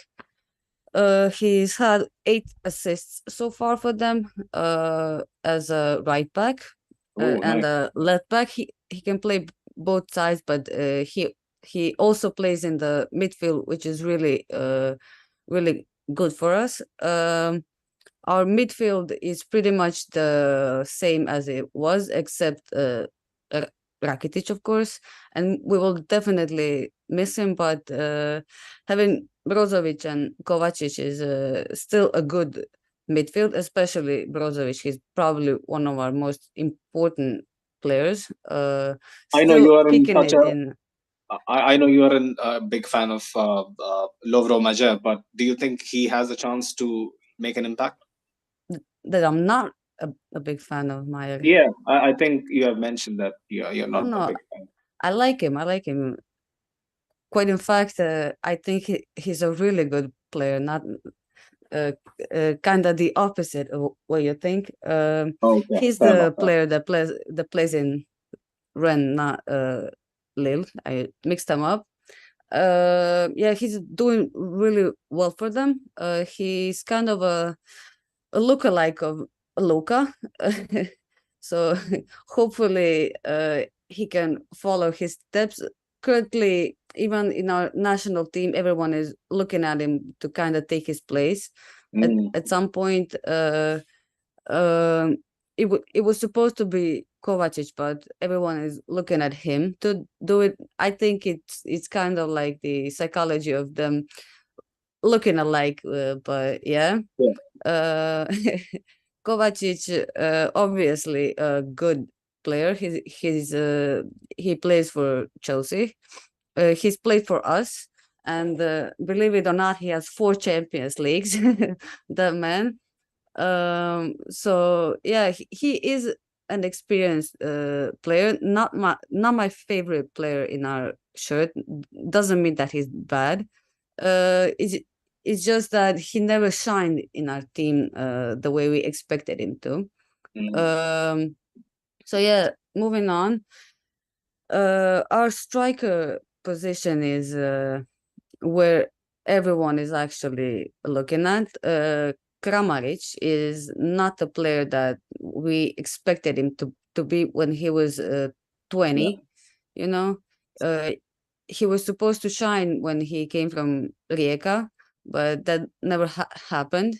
You know, when he moved to Leicester City, it was the season before they won the league, right? Yeah. And Mm, he scored 2 goals the season before that. You know, he came in the second part of the season. He scored 2 goals, and then the next season when they won the league, he only came on 2 times. You So can't compete against a man who lives on Red Bull. It's difficult.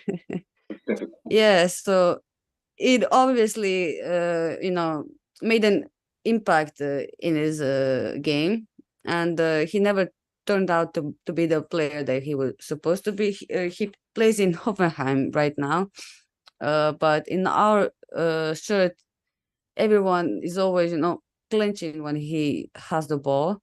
Mm, We really miss Mandzukic there. Like it will be really difficult to replace him. One of our main men and probably one of my favorite players is Ivan Perisic. He is 33 years old now and not doing amazing at Tottenham. Tottenham, He yeah. hasn't even scored yet for them, which is probably disappointing for him. And I remember he played at striker the other week. I think mm, the Carabao Cup against Nottingham Forest. Conte was kind of making like a false nine kind of thing. He had a few chances. He was unlucky not to score. Yeah, but he's a big game player, like I remember him, like he plays like uh, I don't know, 10 minutes and he scores like big games in World Cups when he plays for Bayern. I think to remember a lot of goals for yeah. him. Like this is the kind of players that you want in your squad. I can see why Doris likes him because he's a game Yeah, changer. a And warrior, 30 a is not that proper old. warrior too. He never backs off from a fight. That is Yeah, it. 50 yeah. Same as percent of Mandzukic. all 50% of all Croatia goals either come from him, are assisted by him, or created by him. Wow. 50%, Wow, or even that's above that, insane. you That's know. insane. Because Perisic, even like his club career is still incredible. He's still a good player, but when he plays for Croatia, he switches something on and he becomes world class. And every Like important Podolski for game, Germany or yeah, close to even. yeah, every time we have a big game, we can count on him. And Nikola Lasic, he's actually the brother of our famous and probably one of our best athletes in Croatia, Blanka Lasic, if you've heard of her. She's a high jump athlete. She has two gold world medals, Olympic whatever. Olympic medals. Yeah. medal. Olympic medals. Come Yeah. on, Doris.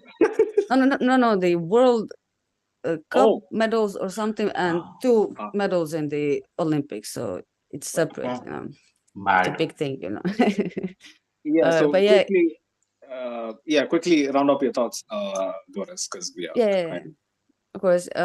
So yeah, he had a strange career. He went from Hajduk to Moscow, and from Hajduk to Everton, and from Everton to Moscow, and from Moscow to Everton, from Everton to Moscow, and it was a whole thing. And then he actually did really well for them, for Moscow at least. He was one of the better players. But then he moved to West Ham and everything went down for him. He's now yeah. in Torino and Again. hopefully he can turn it around, Mm. Orsic as well. He's underrated in my Oh yeah, opinion. definitely. Very good Dynamo player. player. Very good player. But yeah, like final thoughts, Doris. Like, do you see Croatia being outright group winners? Well, it is expected. We are expecting to go through Mhm. first or second. We will definitely be fighting for first. Yeah. But no matter what happens, like I already said, even if we win, we play Spain.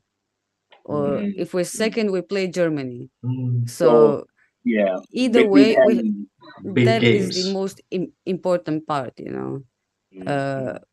We're probably gonna play both from what it seems, because we're gonna play against Spain and I'm expecting Germany to win against Belgium, which means we will probably have the path of Spain then Germany if we Mm. win, of course. Mm.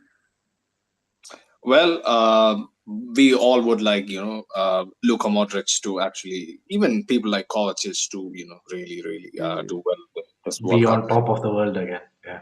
Yeah, absolutely. Yeah, quickly touching on Morocco, insane stuff, similar Look to at what, that team, bro. It can cause an upset in this group. Not just in this group, in the World Cup, you know. Look at that yeah, team though. it Amazing. can, I but think it's it's too early though, because the point too is, early, like too we early. have Saliham. I can't. Is it Salihamdovic or what was the name of the coach? Is it Yeah, he got sacked, right? Yeah. Halizovic or He, something. he was sacked just in August or in October. August, yeah. Before just before. Mm. So like I mean, it might be too soon. And like Morocco is just a group of players, not a team, to be honest. Even That's when the you thing. watch Yeah, that's true. and now Hakim Ziyech is back, happy days for him, I guess. yeah, but that's the thing. Like the midfield is really, really very, very light, to be honest. But I think the wing positions is really, really solid. Like Mazraoui from Bayern, Mm. Hakimi, Roman Saiz used to play for Up Wolves. there from Barca, you probably he's good. I rate Agued, Amin Harit as well. Very good player. Agued for West Ham. Yeah, Mazraoui Aguerd been used tearing to up. play for Rennes, I think, Yeah, he before. now plays for West Ham. Yeah, Mazraoui is tearing it up like they have a in, very in solid Bayern. coach. Yeah, This man. guy, oh my God, man looks like fucking Johnny Sins, Amrabat. He has been around for so long. The way that he ripped Milan apart a couple of weeks back, like insane work rate, at the age of like, he's like 31 or something at this moment. But yeah, brilliant player. They have very, very good players, but yeah, someone else mentioned earlier, they are not a collective. They are like very good individuals, but I don't think this team has enough gel in them to uh, do enough to get out of this group. Nesiri, veteran, kind of a veteran at this point, Still, have and played. Bono as well. Enesiri and Bono, like the top man and the last man, both play for Sevilla, both icons in their own respect. Yeah, actually veterans. Bono, They very both underrated they keeper as both well. older than 30. I think it's 30 and 35 or 31 and 35. But yeah, Mm, veterans of the game. Absolutely. mm, mm. Well, I think let's move on to the bracket, Farooq, quickly. We only have two more groups to cover, which I think I'm gonna do in like under 15 minutes. Wow. So don't worry about the time. I'm gonna just zoom through it. It's okay. Take your time, bro. We have enough time. Okay, group winners. What are we selecting, guys? I will just start. I'm going for Belgium to win and Croatia to second. I'm gonna go with Croatia topping the group, Canada coming in second. Ooh, I'm backing Doris here. Croatia first and Belgium second, because I want the golden generation to have one more shot, and then lose to Germany. But it is what it is. Yeah. I honestly believe Canada's gonna pip Belgium Yeah. for sure. I think the same as. I mean, we're all agreed on Croatia first, I think. Yeah, I don't think Croatia- there is a chance that we don't go through. It's first or second. I actually don't think there is a chance we don't go through. And I hope I didn't jinx myself right now. Yeah, But don't say it yeah. again. Yeah. That's Not it. Don't say it again. You said it twice already, so you know. Yeah, Croatia can be first. I think they're gonna be topping the group. Javier, yeah. Yeah, I vote for Croatia, and I'm backing Sunet. I think Canada is gonna surprise in this group. Wow. I Right. agree with Javier with his prediction. I think it's Oh, Croatia and Canada. no Belgium from Let's Be Real podcast. That's a No bold shout. Belgium. It's an I'm agenda sorry for my against voice. Eden Hazard. I'm sorry for my voice. Payback time. Yeah. I I can feel fall. bad for Thibaut. I feel bad for I Thibaut. mean, guys, I don't know what's up. Or is Canada that good that you guys are supporting? Ahead of. They I'm just not- want to see Belgium They're not lose. that good, Farouk, but I just have a feeling. It's a combination, you know. It's not I mean, that man, good, this but is the Belgium same- is. This is like when we played Celtic, and you guys be like, "Yeah, Celtic can." I didn't say that. I'll put my I didn't hands say up. that either. We're on It the was same only page. Sunet. We would always be on the same page. See, But then the thing guys is, who live in North America, man, they just I don't know. Anyways, football can be mad, man. Like if you go back and look at all the other groups we went with, Farouk, we were very straightforward. Like I could have said what I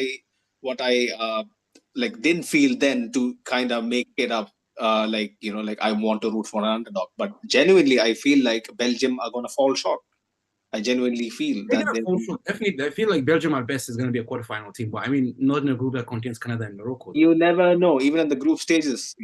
Like if Morocco like holds them to a stalemate, I can definitely see Belgium, sweating. I can guarantee you, if Morocco holds them to a stalemate, they're gonna unleash Lukaku and he's gonna score 5 goals in Canada and win the Golden Boots.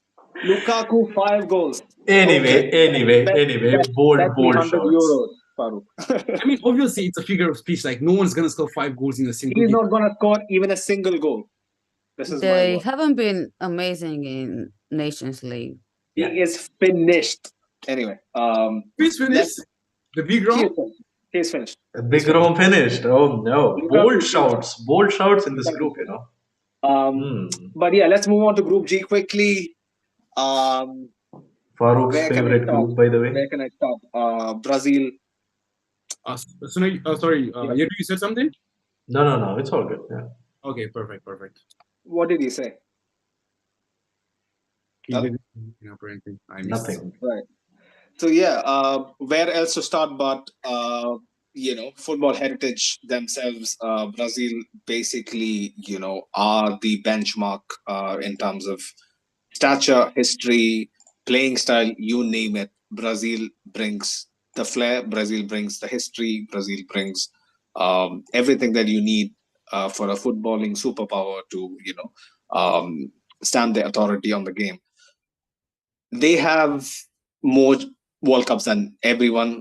They also had the team, the most unluckiest team to not win the World Cup, or let's just say the best team not to win the World Cup. The likes of Zico and Socrates. Like I've seen. I used to play Classic 11 on FIFA and think who the fuck was Zico and this baller, and I looked him up when I was young and I couldn't believe my eyes how that team of I think 1970 didn't win the World not 1970, 1982 if I'm not mistaken, didn't win the World Cup. It's insane. But yeah, coming on to 2022, it is also a team that has so much expectation and hasn't delivered for like the past 20 years. And for Brazil to go 20 years without winning a World Cup is a big thing. And Neymar is their talisman again for another World Cup, and he is 2 goals away from Pele, being outright the national team top scorer and whatnot. Uh, they have not lost a game in 29. They have only lost one game in 29 matches prior to coming into the World Cup. That was the one loss in the Copa America final against Argentina.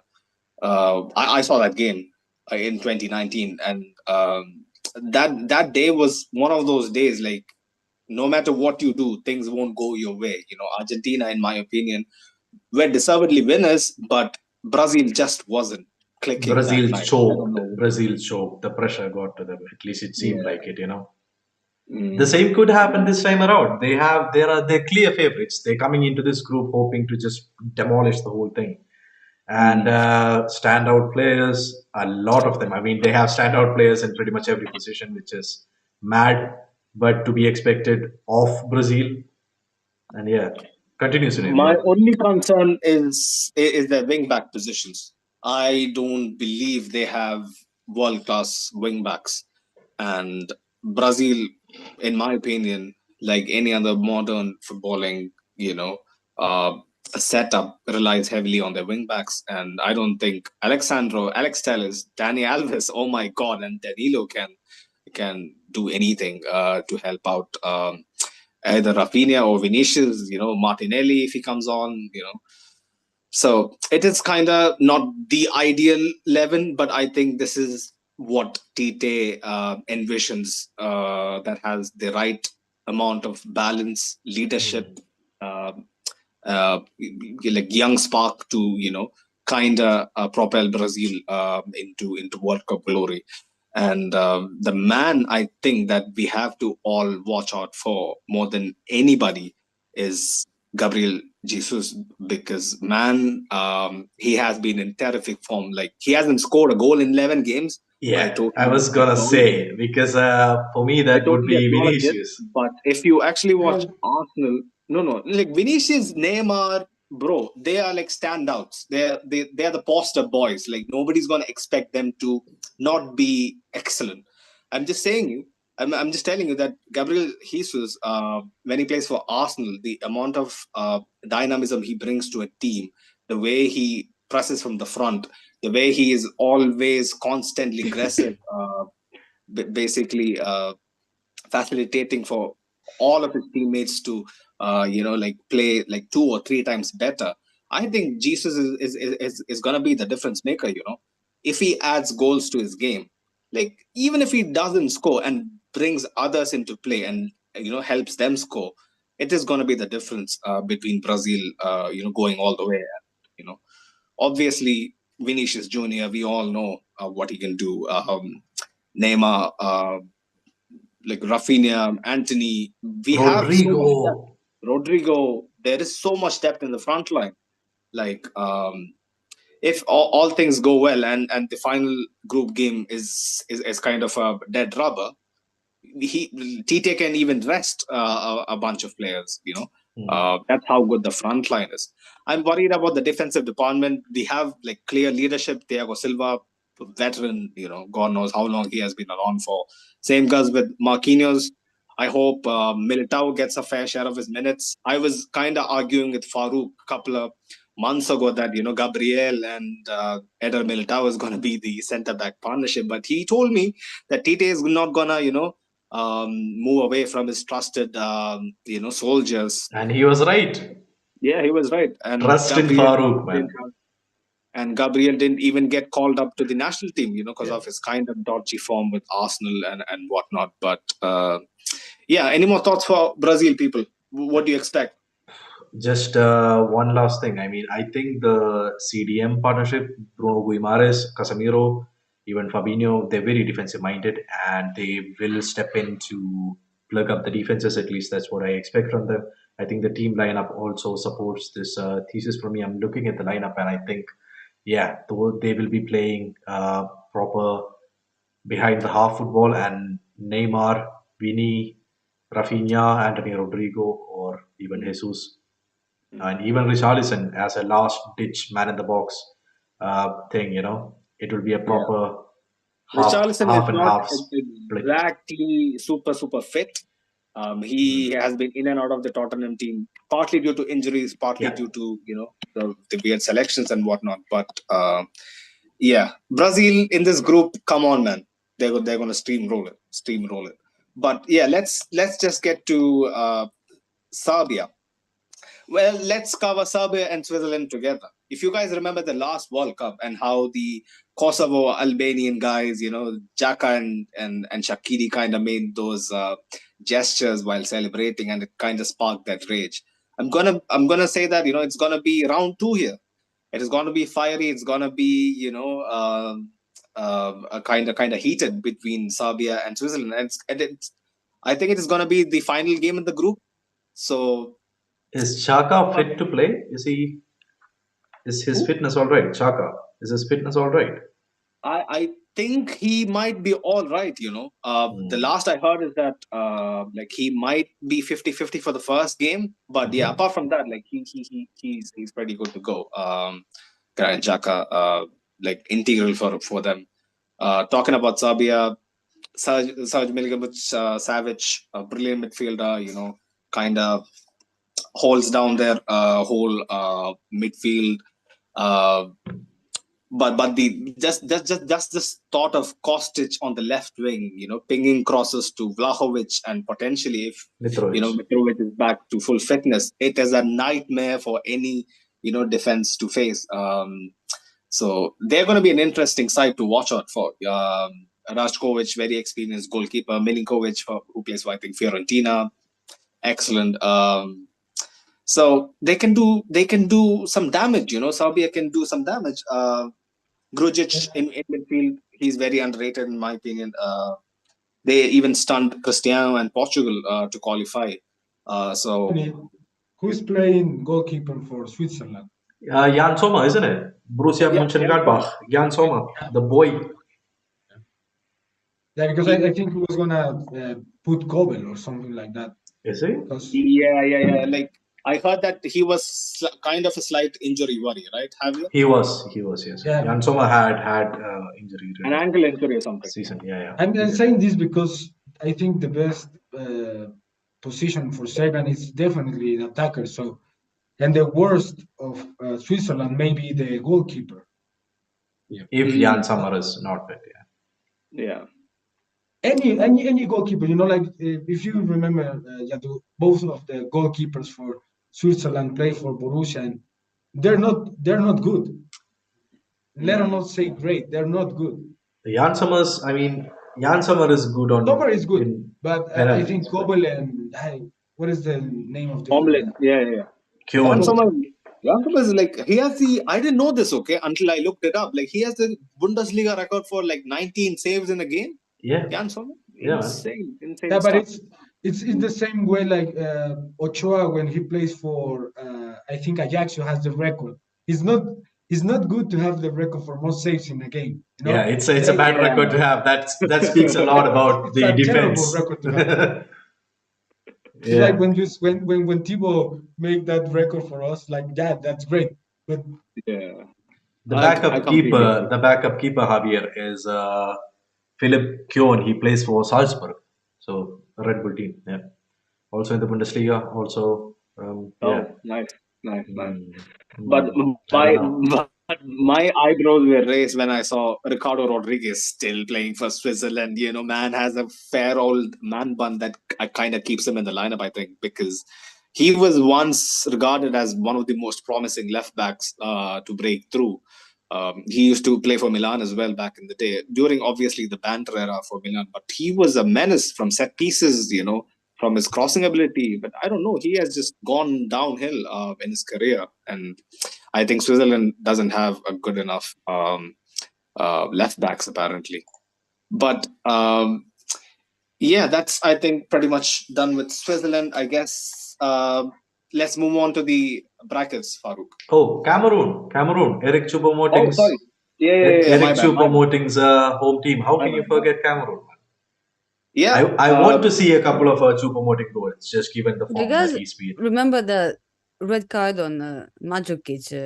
I don't remember which World Cup that was when the elbow when he started running after him.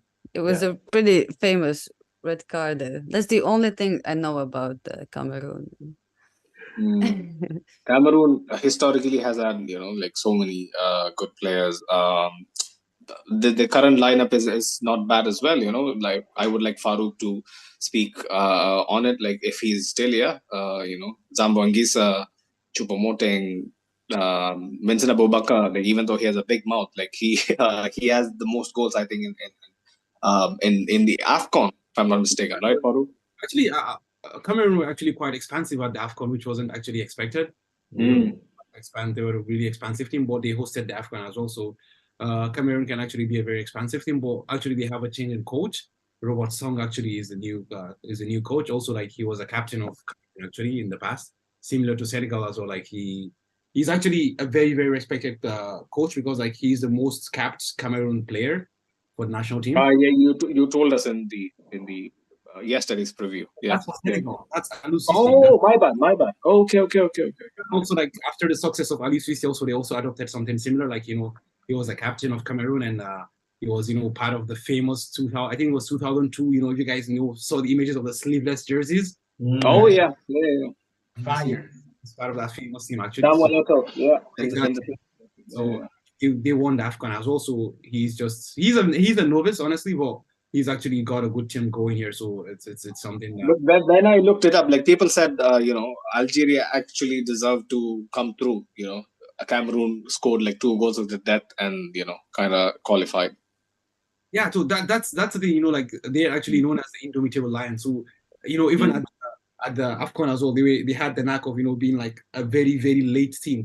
Like they actually scored goals late, and because the point is that they actually had Kauto Kwekambi on the bench. Yeah. He was like, how can I say? He was like a joker cat for them. Oh. Like even at the AFCON as well, Maxi Choupo-Moting was from the bench as well. So like Kauto Kwekambi and Choupo-Moting, like we're coming on. And like it was like giving them a whole different approach because like when you have Abubakar is like a bulldozer, like, and Choupo-Moting also is like, I know he's like 1 million foot tall, so he just they give you that physical presence in the team. And if I'm not mistaken, I think it was Fai at the AFCON. Fai was one of the best fullbacks. I mean, the delivery on the feet of that guy was something else. Holy God! So like having Fai, the fullback. Oh, okay. Yeah, so that's the thing. Like there was that, and like they had a very solid goalkeeper, to be honest, because like Onana was really really good at the AFCON as well. So that was how can I say, like platform for them to move on. And the energy of Zambo Anguissa as well in the middle of the pack was something that. Yeah, man. You throw in Anguissa into that makes it a different gravy, mate. Yeah. Yeah. Exactly. Let's move on to the brackets, quickly, Farouk. We have just one more group to cover, and then we zoom past the knockouts and call it a day. Okay, so I assume we're all saying Brazil to win this. Yeah, easy. If Brazil don't win this, may God help everyone. I mean, this is the most talented Brazil squad we've seen in 20 years or so. So I mean, yeah, if they don't win this, then serial chokers, man. Definitely, man. Definitely. Yeah, I can't say anything against it. I'm gonna go for Switzerland. In second. I just have a feeling. No Honestly, disagreements. Yeah. I'm just conflicted, to be honest. I don't really know what to say about this because I think Serbia like Switzerland also has the know-how about this tournament, to be honest. Well, I would just go for Switzerland based on the know-how. Based on the know-how, I also select Switzerland. Yeah, guys. Javier? Actually, I'm saying Cameroon. You're saying Cameroon? Yeah, I think they're better than Switzerland and Serbia. So Okay, okay. Doris? Just because of the belief that they have, I'm gonna say Serbia second. Most of the new Divided ranker. most of the news and magazine and everything they are really believing this year, so I'm gonna give them a chance there, so I'm gonna say Serbia. So it's 3-1-1 then, 3 for Switzerland, 1 for Cameroon, 1 for Serbia. So Unfortunately, Doris. Well, let's quickly move on to Group H. I would just like to say there is one possibility that could happen is if Uruguay or if they beat Uruguay or Portugal here, uh there is a possibility if we beat Spain and Germany, uh, uh we could have a final or a semi-final with Serbia and Croatia if they go far, if they beat Portugal or Uruguay, and there will be probably a bloodbath. someone please call Doris so her phone can ring. She can wake up from this dream. I think she's sleeping. Someone just No, I'm just saying. I yeah, you cannot expect anyone to go far from any team, except like the big ones, So I'm giving some teams a chance, It's the World Cup, man. I don't Anything think can it's happen. fair to just write teams off. It's the World Cup, and it's not the Champions League. Yeah, what? Okay. I mean, Champions League. It's written in the stars. Champions League, we win, man. That's it she's is what right, it man. is. Like I mean, it's the Champions League. They play Real Madrid wins at the end of the day. Yeah, So yeah. It just we just play a Let's tournament and let's then not at the end jinx Real shit, Madrid man. wins. Tonight is a bad day for jinxing stuff. Let's not say anything that we might actually regret. But yeah, quickly onto Portugal. You know the man, P.S. Morgan's best friend, Cristiano Ronaldo. I don't know why doing all this kind of nonsense. I feel for him. This is not the way I wanted my king to go out. I'm not going to say much on it. No Jota. Jota is going to be a huge miss for Portugal. Um, Rafael they Leao, have a though, amazing yeah. Sorry. edition. Leao, amazing edition. We needn't speak much about Liao. He is a brilliant player, but I will go on to say that he's fairly inconsistent. He has the brilliance that can win a game or two in him, but Portugal has to make sure that he is taken Yeah. get the best out of Liao.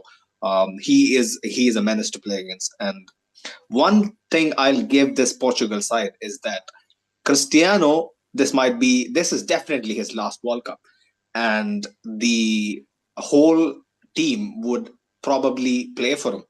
That might go for them. And also, the other thing that they haven't made it past the round of 16 in the last three World Cups might add extra motivation for them to actually excel this time around. But They play quite well without Cristiano for some yeah, random I don't reason. agree with you, Sonny. I Yeah, think I disagree, man. I think that the constant of playing for Ronaldo, it's long gone. Yeah, that's we, that's we saw done. it. It's old news now. Yeah, we saw it in the dressing But room. since Like, this is going to be no, I get the sentiment. But since this is going to be his last World Cup, I think his teammates are going to give everything for him. but his teammates Everything. don't. Then they're not that excited about him. Like the last World Cup and the last before that, he was their talisman, their leader. He was the best player in the world. Now he's the guy had strong opinion against his current team.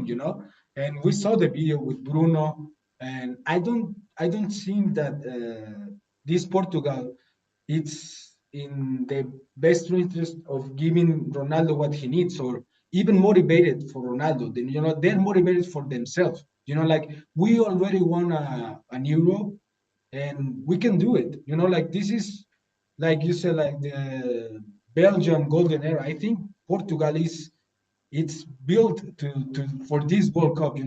Yeah, Some of them it's like been building up for some time now, and this is yeah. the peak. Bernardo Silva is extraordinary. Bruno Fernandes, Joao, Yeah. Rafael, they're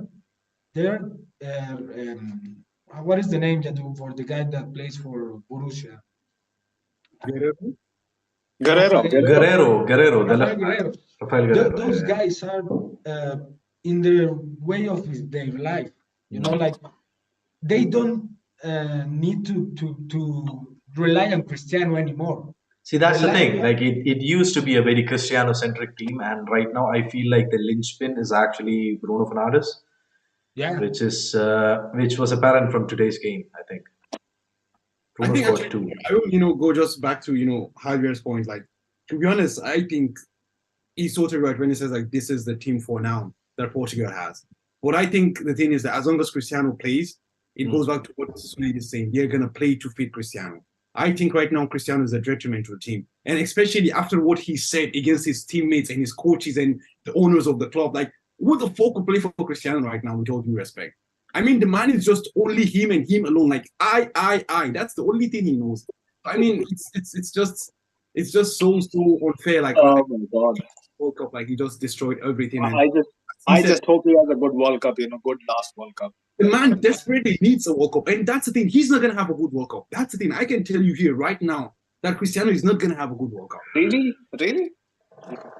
I mean, what do you define as a good World Cup? I can tell you Cristiano is gonna score 1, 2, 3 goals. That's what he's gonna do, but he's not gonna be impactful at the World Cup.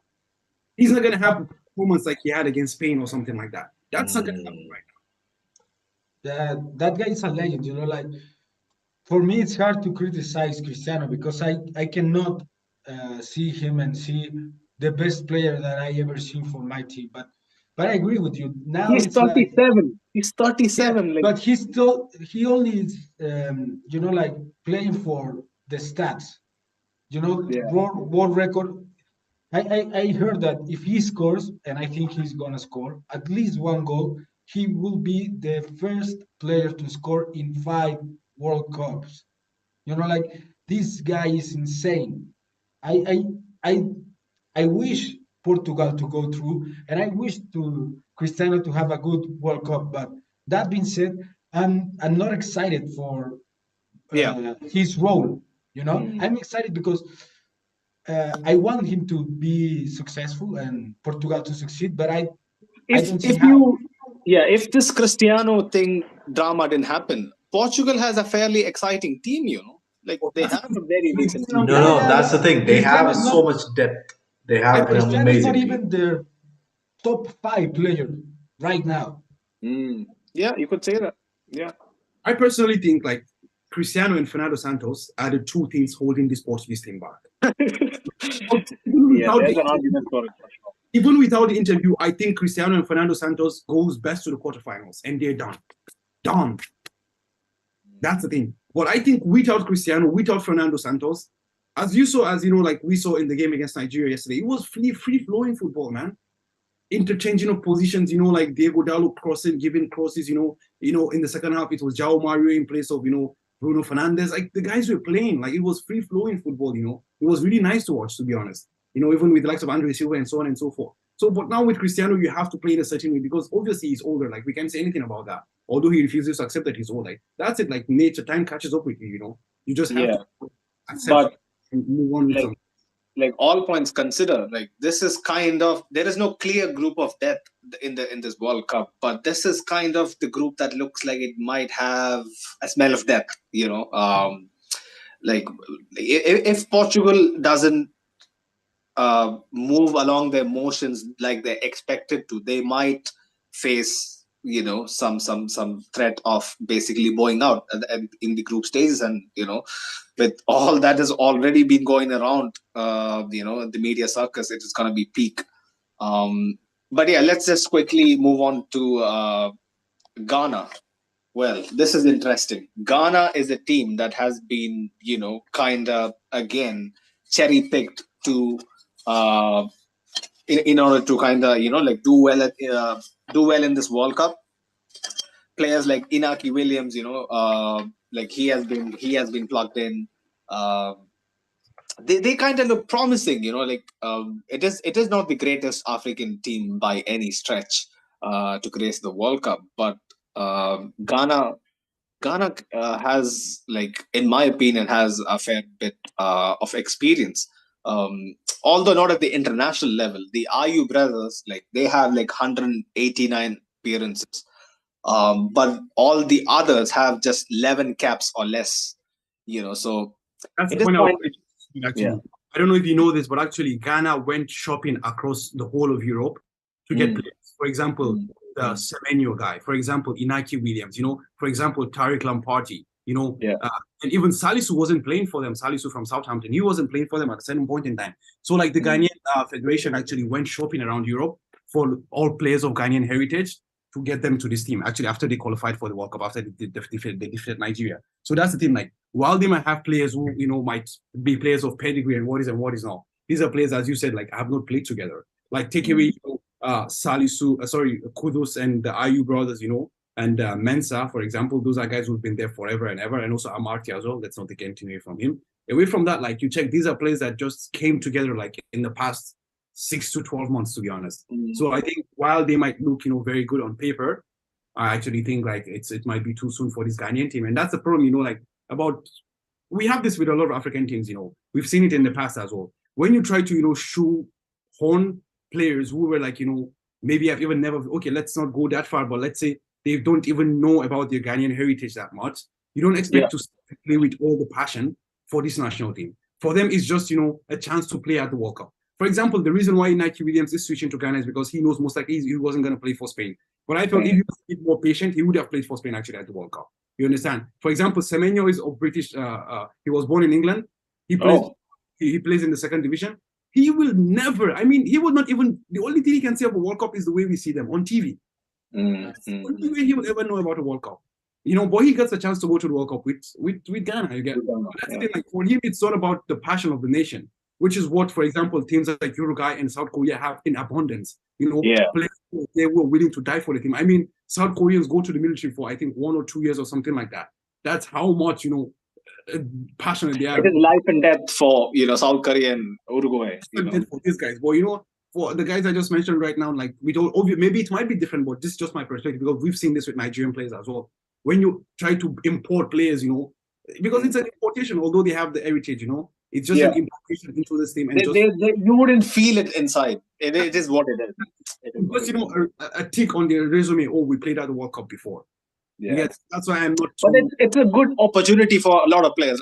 I'm happy for Inaki Williams, but that's about it. Maybe Thomas Partey, but Thomas Partey is a Ghanaian, like proper Ghanaian. But Thomas Partey is like they've been there since day one, man. They've been there since day one, since Ghana was flopping. They've been there. Like the signs are not looking good. Like Ghana has only won like one game versus the teams that are going to the World Cup this year, like 1 in 5. One win in 5 games against Qatar bound teams this year is not a good stat. And clearly this team, like you said, needs more time to gel. A lot more time. Let's quickly move on to Uruguay. Well, where should we start? Fede. We'll start with Fede, man. We'll start with Fede. Of course, we'll start with Fede. No better place to start. We start with Fede. Like I don't know if you guys remember, but the 2010 World Cup, the hand of Suarez prevented Ghana from being the first African team to reach the semi. Yeah, there's a rematch this time, and Suarez is getting knocked out. In 2006, I watched the Zidane headbutt, and then I watched this, and then I was thinking that was the worst thing, And then Luis Suarez, Gus then basically prevents a goal. I was like, how is this even possible? Like, the worst thing is that he celebrated it. He celebrated it with his whole heart, and that just made me hate him. That's the passion I'm talking about. You see, right? Like you can see how much that meant to him. Like I mean, that's anyone who is watching football as a neutral. Like that's something so disgusting, But anything it takes to win. That's the thing. Man, Uruguay is built off of foundations of just passion, absolute passion, going across the field. Running everywhere, doing this stuff. Yeah. They call it garra charrua. Like this, like you said, these guys but absolutely loves to play for Uruguay. Like even more than I will say any team in this continent. And I'm speaking from even Argentina, Brazil, all the way to Mexico. There's no comparison. Like Uruguayan players loves to play for Uruguay. That's their peak. They probably not gonna say it, but for them it's absolutely their peak. I don't follow the Uruguay national team much, yeah. So, but just so, can you tell me when did Oscar Tabarez leave? Was it last year? 2021, yeah. In the Man was coaching them in a wheelchair. Like I saw him when I was like 10. I was still seeing him when I was like 20, 25. You know, like it's insane. yeah, but Yeah, this guy Diego, what is Alonso, Godin. no, no, Godin. no, the Diego Alonso. manager. Diego Alonso. manager Diego Alonso. Yeah. They Diego Alonso completely changed this Mm, team, like mm. 180. If Tavares is still around, Uruguay Yeah. is not gonna be in the World Cup. Like They were because very stagnant under Tabarez, especially his last few years. I totally understand, but yeah, like some of their players, man, insane depth. You know, like I don't know how Diego Godin is still starting, but yeah, props to the man, Arojo. Like Bentancur, Pelistri, Darwin Nunes, Sosa, Barella, Valverde, Oliveira. Oh my God, Sebastian Cortes. Brilliant defender. It's it's so Martin Caceres is still playing. He's only yeah, 35. How is he only 35? You know, he has been I around for didn't what? actually, I didn't actually know that. Nor did I know that Jose Maria Jimenez, the Atletico Madrid player, is 27.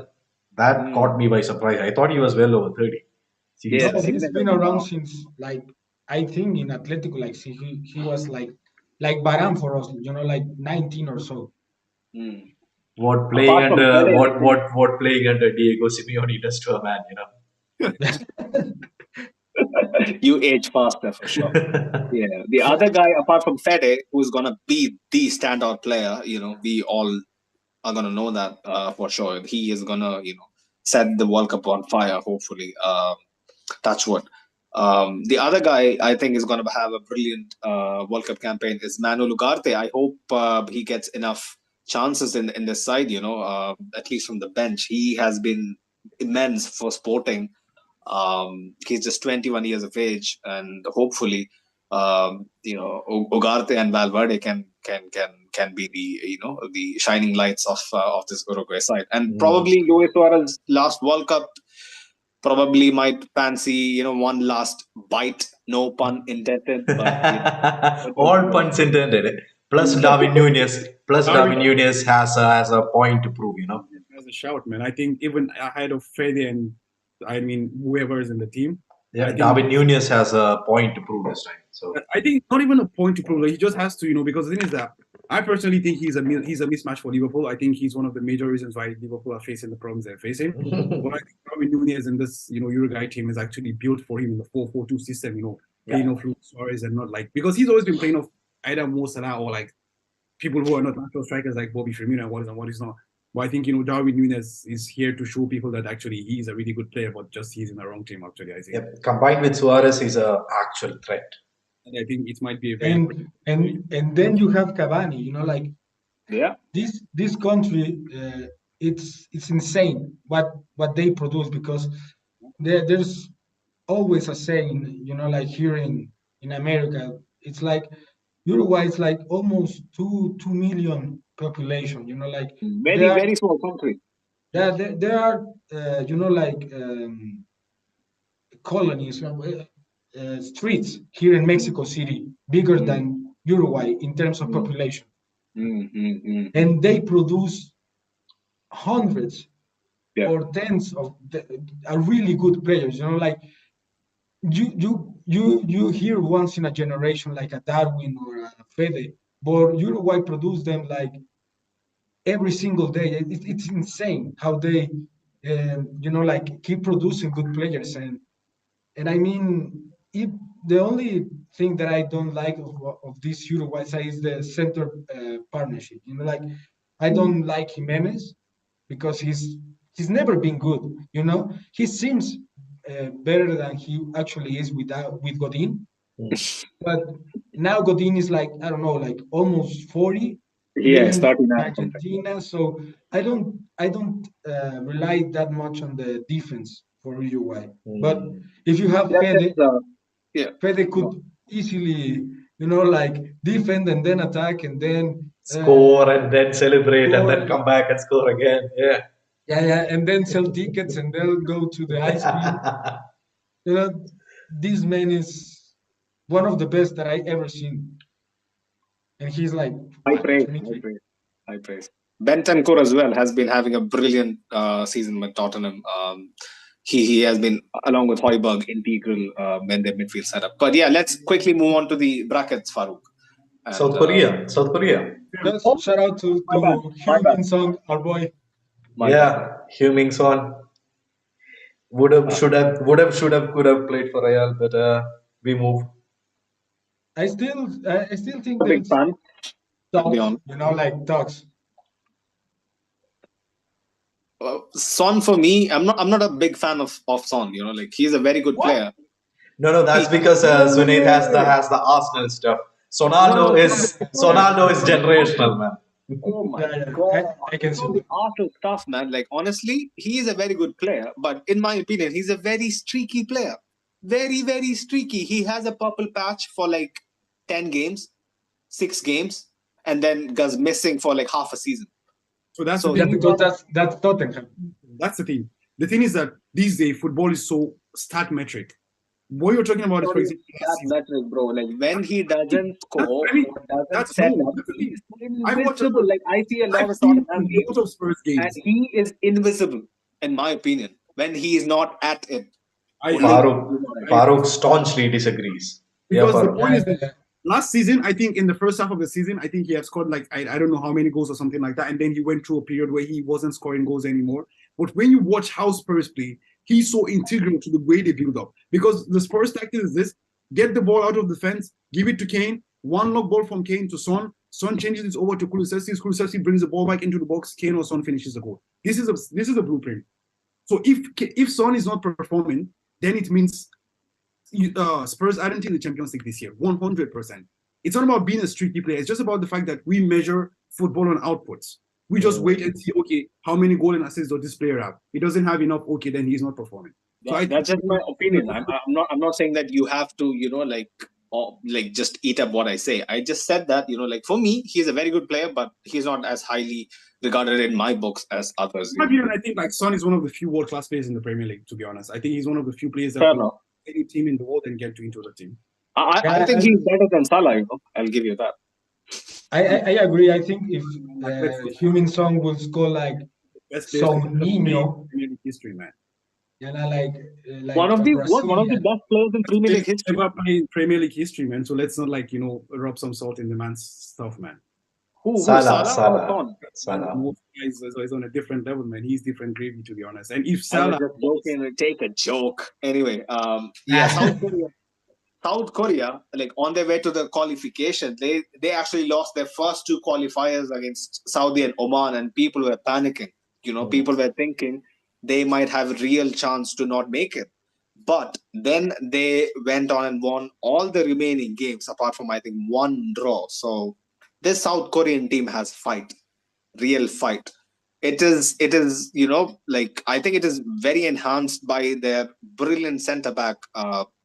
And Napoli, like Kim Min Jae, who I think was the Serie A Player of the Month, I think in August or September. Like he is insane for them. Also, And La Liga representation in Kangin Lee plays for RCD Mallorca, one of their brilliant Kangin scouts. was really good. Yeah, like he hasn't quite reached the levels we No, expected. he's of still him. young though. He's like Still young, 21 years still young. old. So yeah, he's a standout player in that squad, and he's doing great stuff. We might see more of in this World Cup. I think the thing that happens to South Korea or almost of all Asian teams is the same that happens for us in CONCACAF. There is no real, like matchups. Like South Korea could lose to Oman and then goes to destroy the other teams because they almost like amateurs. Like when we play against Caribbean teams, it's like insanely mismatch. I think in the future, I will hope like they manage to build up because I think South Korea and Japan are really good teams, but they don't compete with anyone, almost never. Like they put Australia in there and nothing has changed that much. maybe they should start to competing with Africa and Yeah. give them like two more spaces, because there's no point of going to the World Cup and play against someone like Uruguay or Portugal and get destroyed, because you don't usually compete with these kind of teams. You know, like The Asian it's Federation is very, very behind. I mean, like at least now, like we have solid representation from Asia consistently in the past 20 years, at least. But like you said, there's a long way to go, long way to go. But let's just quickly get to the table, Farouk. Do you guys want to do the knockouts today? It'll take like maybe like 10 minutes max. We'll just quickly run through it. yeah. For me, I'll go first. For me, I think Uruguay is going to finish first. Portugal comes second. Yeah, I think agree that with them. as well. Yeah, I think that as well. Doris? First? Same thing. Okay, I actually thought Portugal was gonna finish first. Yeah, I don't think Portugal is finishing first. They will have some troubles going into the World Cup, at least. That's my prediction for Portugal. Yeah, and I think Okay, the good. whole Cristiano Knockout. thing is gonna. Netherlands, Wales, yeah? First time. Oh my God. Okay. Big I'm tie. going to back my guy, I'm going to back Gareth Bale to do a job. But it's not realistic, but I'm going to just go with my heart. Netherlands choking. Yeah, something you like to see. Our immediate neighbors, and yeah, we'll just quickly run through. Javier, Farouk, Yeah, for me the Netherlands easily. Netherlands, I go for Netherlands. Doris, we are going to just take like 10 minutes, yeah? It'll be quick.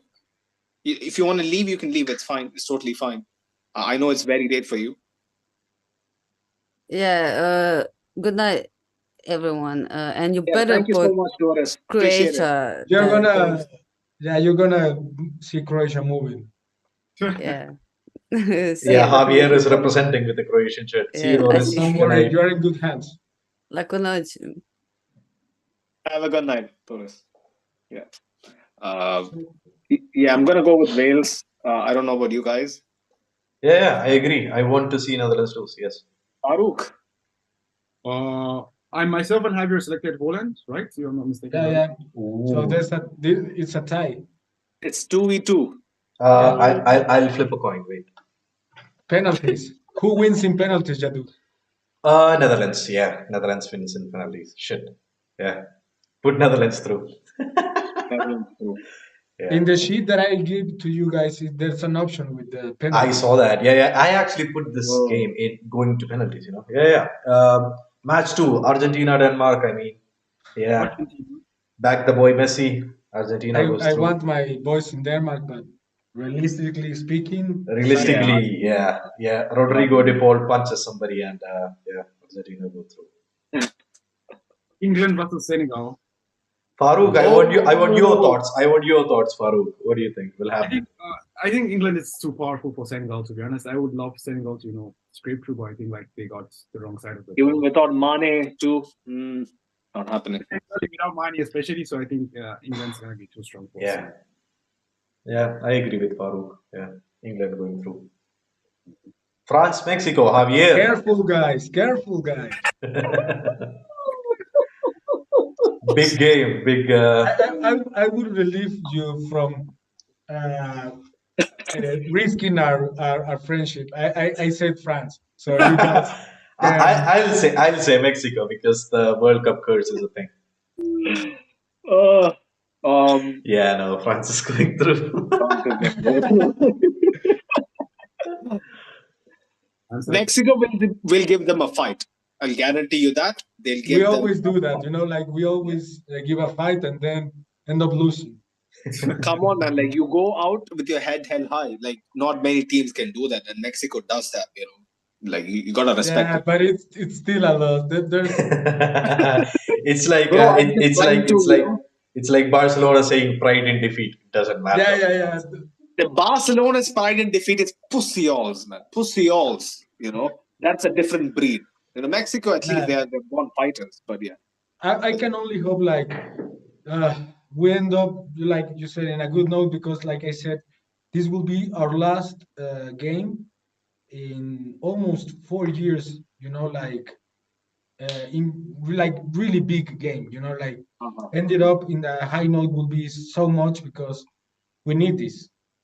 We need this because it doesn't seem like the future. It doesn't seem bright for us in terms of coaches and stuff. So let's hope as like Chucky scores a goal and then Benzema scores twice and end our misery. All right, then we go with France. Sorry, Germany. Michael. Canada. Easy Germany. Easy. man. Easy, Easy. Germany. Easy. No chance. Canada. Ooh, this game Brazil, though. Portugal. This game looks Tasty little game. yeah. I mean, for me, Brazil, but Easy It's- I'm Brazil. gonna Yeah. talk Brazil for sure. I mean, they have enough in them to topple Portugal over. And Fernando Santos, just like what Farouk said, is gonna hold them back. Negative football, bro. Negative football. yeah. This is Fernando Santos' last World Cup, so it's all good then. I don't know, Scroll Brazil's team. down, Farouk. Scroll down because I can only see like how. Yeah. Now it's good. All good. Croatia, Spain. I promised Doris, so Croatia going through. I want pain for Croatia's Spain. gonna go But I through truly regardless. believe, but I believe it too. Like not only because we said to Doris we're backing Croatia. We said it in the groups. We don't like the way Spain is, Lining up this like time. Yeah. built up. It is That will be an almost amazing match, going though. borderline into political territory, against Spain. I never thought I would have a political agenda against Spain. Now I do. Now I clearly do, But yeah, it is what it is. If you ask me, I always have a political agenda against Spain. So I know you. You mentioned that. But yeah, Croatia goes through for me. Okay, guys, everyone is on the same page. So Yeah. I want Spain to have pain, but yeah, we move. Uruguay, Switzerland, Uruguay. I mean, this is the easiest of the matchups, right? Apart from Argentina, Denmark, at least I think that Uruguay will Who steamroll. said really? Farouk, do you think Switzerland beats Uruguay? I think so. Really? Ooh, big shout. Oh, Big shout. so you think Embolo is gonna put Araujo, Gordon, and all those guys in a spliff? That's what you think? And then just roll it Not about and break it. There's Granit Xhaka and Zidane Shaqiri as well. These are the two talismans. Xhaka is gonna have a very good tournament. Very good tournament. But I don't know. Uruguay, man, clear favorites on paper. At least on paper, clear favorites. Too so we're much saying talent. that all the leaders of the groups are gonna pass. Do you guys? It looks like it, right? It looks like the like it. predictions. Yeah. I think we put Wales first instead of Netherlands, but oh no, that was in the England's group, right? Yeah, sorry. Yeah. It looks like that's our selection. Look at this. Quarterfinals. Oh my God. Netherlands, Argentina. Phew. Argentina. Netherlands on recent form, shaky. Netherlands not that good. is further that I will expect in this point. So Yeah. Argentina. Argentina, I think. Quarterfinals would be a very good point for Netherlands, I think.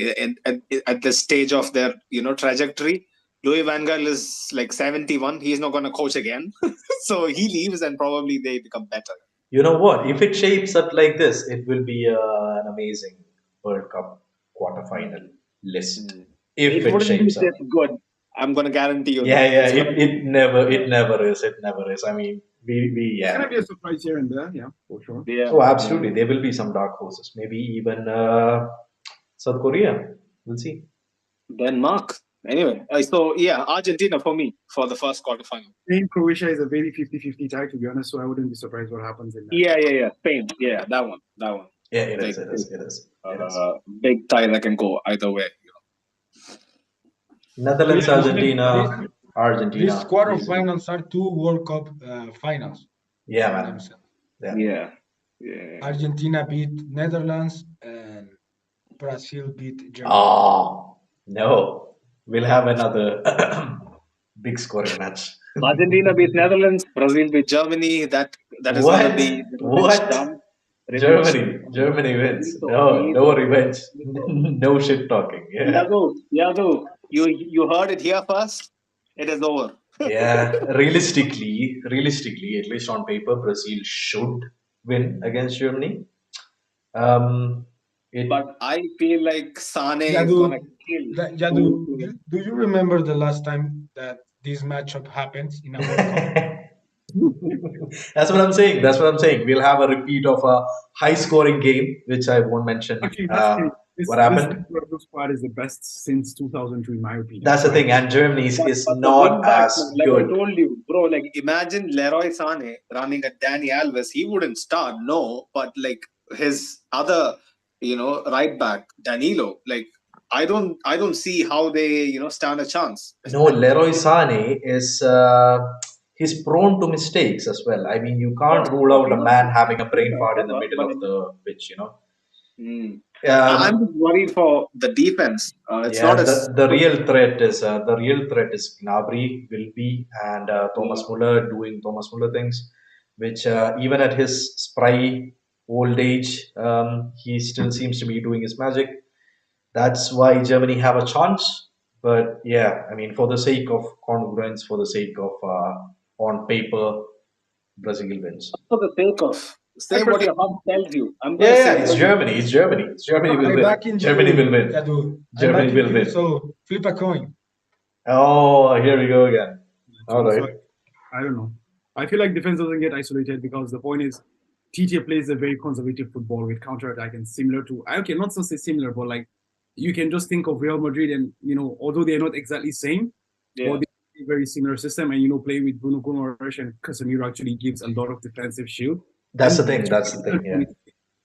Germany is gonna dominate the game. So because I think Germany is gonna dominate the game, they're not gonna find spaces to go 1v1 against the fullbacks or the CDs. So that's why I think it's gonna be a good game for Brazil actually on the transition, to be honest. So me and Farouk goes for Brazil, and you guys go for Germany. Yeah. Yeah. Yeah. All right.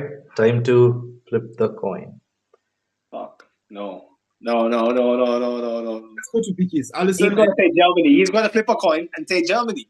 It's actually Brazil. I thought heads for Brazil and it's heads. So yeah, Okay. Fair enough. it's Brazil going through. I'll take that. On a 50-50 chance. That's a good game. That's a good game. All right. England, France. It's not coming home. It is never coming home. I think Never England. I think England wins as well. Really? Yeah. Oh my God. France will choke. Will choke at some point. Against England, I don't think so. Against any other team, probably, but against this Is this Javier? Like the thing is, when you check, to be honest, whether you like it or not, the likes of Mason Mount, the likes of Phil Foden. To be honest, these are very, very dynamic players. You understand? yeah, but Ron, what is the name of the defense from Maguire? Upamecano?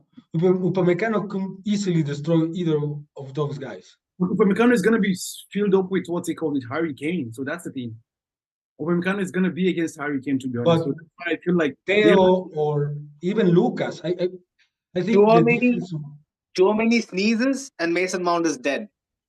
I'm Yeah. telling you, Mason Mount is overrated. Bro. Like Overrated. Tchouaméni is like at least 20 centimeters taller than Phil Foden. It's a mismatch. I mean, the point is, Mount and Foden played against Casemiro and they ran them on ragged. So, who is Tchouaméni then? It doesn't really matter to I think, in my opinion. I don't know about Mason Mount, but Grealish might have a good tournament. Saka might have a good tournament. So, I'm saying France. Are you saying Grealish captain for Man City? The cheerleader for Man City. Yeah. Exactly, man. The cheerleader for Man City, man. Does that guy? Bro, he is the cheerleader. But did you watch the Carabao Cup round? I think first round or something. He was brilliant. He didn't even score a goal. But he was I love how you came up with. Did you watch the Carabao Cup? Yeah. Because he doesn't play anything else, Farouk. What can you say? I mean, that's anyway. It is what it is. It is what it is. For the sake of congruence, I have a coin. I don't understand how you can disrespect the man with, who plays with the ball on his head. Jack Grealish. I cannot disrespect his hair, man, but the man. The 100 million, the beautiful man with the best calves in the history of the universe. Yeah. We get it. So for the sake of congruence, here's a coin. It's a 10-cent coin, and has the So me and Javier for France, yeah. has the Brandenburg door on the back. Yeah. We. And we have England. Yeah. England? Yeah. Oh, All right. Southgate. Wait. So tails for England and heads for France. Yeah. Oh, it's actually heads. So France goes through. It's actually heads. France goes through. Ale. Anyway, Croatia, Uruguay. Oh man. Fede or Doris? Fede, Doris, Luca. Even Doris will have his feather shirt. I think Croatia wins. To be honest, I don't rate Uruguay as highly as you guys rate them, so I think Croatia wins this game, in my opinion. Really? I don't have a strong opinion about either, so I think Croatia wins this game because I'm gonna say Uruguay. I'll Uruguay back that. I don't see Croatia scoring too many goals. I mean, both teams have obvious problems. One in defense, one in attack. The question is who wins in that matchup, and I'm tempted to say Uruguay because I see Darwin Núñez having a good tournament. Yeah, I'm gonna go with Uruguay. Unfortunately for Doris, don't cuss at me. In the quarters is where Croatia's run ends. Javier, you're going Uruguay as well? yeah, there's no point to make this longer. I'm not sure about either. So Yeah, this is a tough decision, Yeah. Right then. Uruguay goes through. Okay.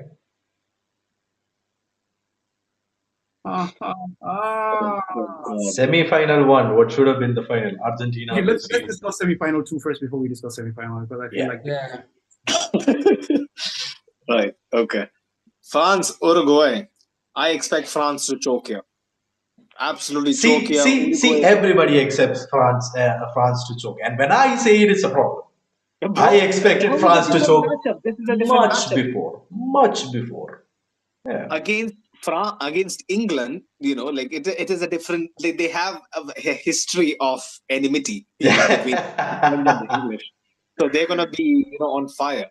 But Uruguay is gonna park the fucking tank, park the fucking cruise ship, and keep France out. I believe. No, if they do that, they're out. They cannot park the bus. They don't have a strong defense. they don't have the personnel to pack the ball. Yeah, just pass. Just have Mbappe run past Diego Godin and it's done. I think you underestimate the work rate of the Uruguay, defense setup. Even Fede can defend, Yeah, but Fede can defend one or maybe two. You are talking about defending Mbappe, Benzema, and Mbappe, it's a tall order, but I'm just telling you, in football, anything can happen, Yeah, I mean, I didn't expect France to make it this far, so yeah.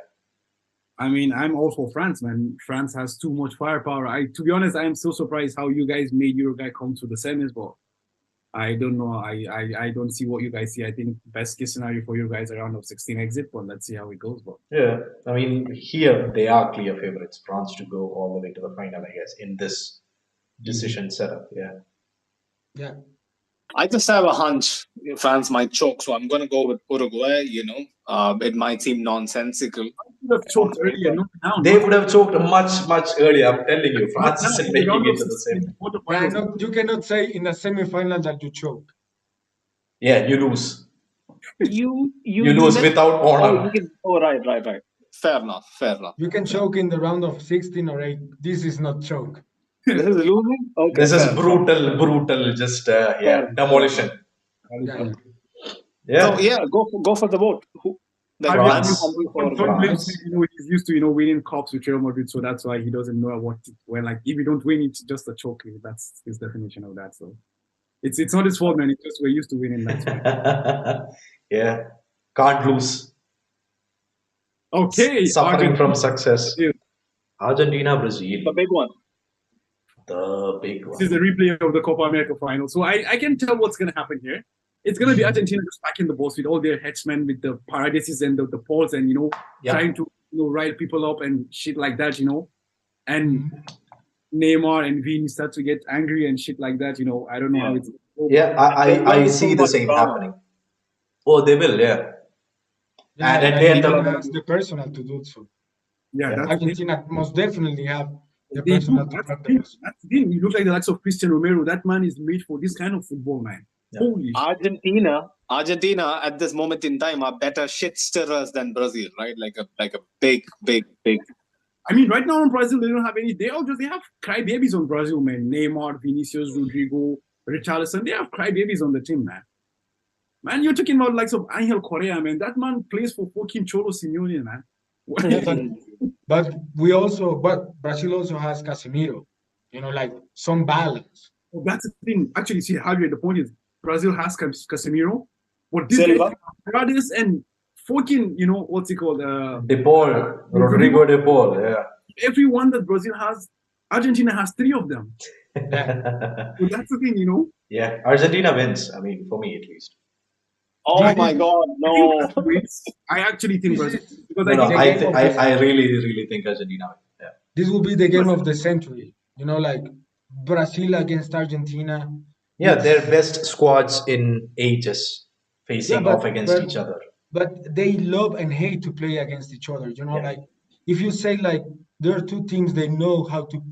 Brazil plays to beat Argentina, and Argentina plays to beat Brazil. Yeah, the biggest rivalry in the World Cup, isn't it? I won't say in the World Cup because I don't know if they play against They each other haven't played that many much. high-profile games in the World Cup, but it is the biggest rivalry in football. Period. Yeah. Period. Yeah. Yeah, for Exactly. me, we'll probably go for Brazil for the sake of, like continuity. I think Brazil is going to win the World Cup. And I really hope Argentina don't win the World Cup. Vamos, Javier. Vamos. I honestly also second Javier. I haven't seen Brazil lift a World Cup because for the 2002 one, I haven't seen the tournament. I was just like 6 years old. So it would be a dream come true to finally see, the Kings in Yellow finally, go back to where they belong. And no better way for so many, yeah. Count your eggs before they hatch, man. Like we're still at the semi-final. We haven't even gone to the final yet. So No. Sorry. I was just telling you that beating Argentina would make it 90% sure, in my opinion, because the belief that it will give Brazil as a team would be immense. We can all say that whoever wins this game is gonna win the World Cup, right? Yeah. Whoever wins this. That's a good true. shot. True. Yeah. This I don't potential see France winning it. No. Yeah. I mean, whoever wins the semi-final, this potential semi-final, wins the World Cup. So yeah. Personally, for me, like actually, I think Brazil wins. But like even if Argentina wins, like I think it's gonna be deserved because like I think what Scolani has done with that team it's it's very underrated. I can only hope that if this semi-final goes through, the winner doesn't lose that much players in a potential fight. I'm not seeing this game end well, like at all. Yeah. Like people are not going to hold back. Yeah, no, I imagine like Brazil winning and they sent off Neymar and Vini and Casemiro.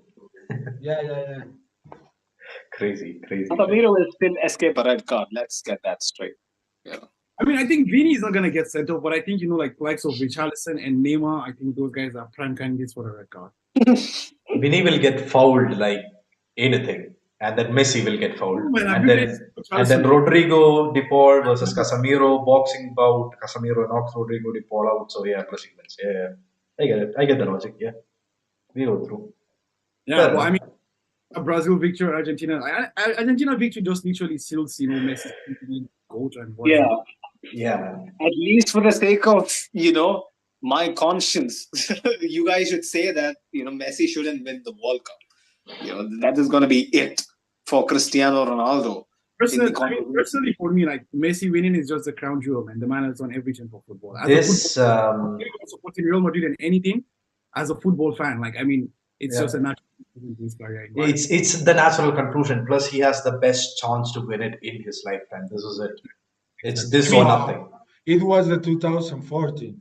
No, I mean, if he comes here, we're saying if he comes It's a here, better squad. I mean, I just feel like this one is a better squad. 2014 Javier. There you go, my friend. There you go. if Di he Maria at his peak. comes here now, Higuain probably at his peak. He was shit, and in the tournament and whatnot. But Mascherano probably at his peak.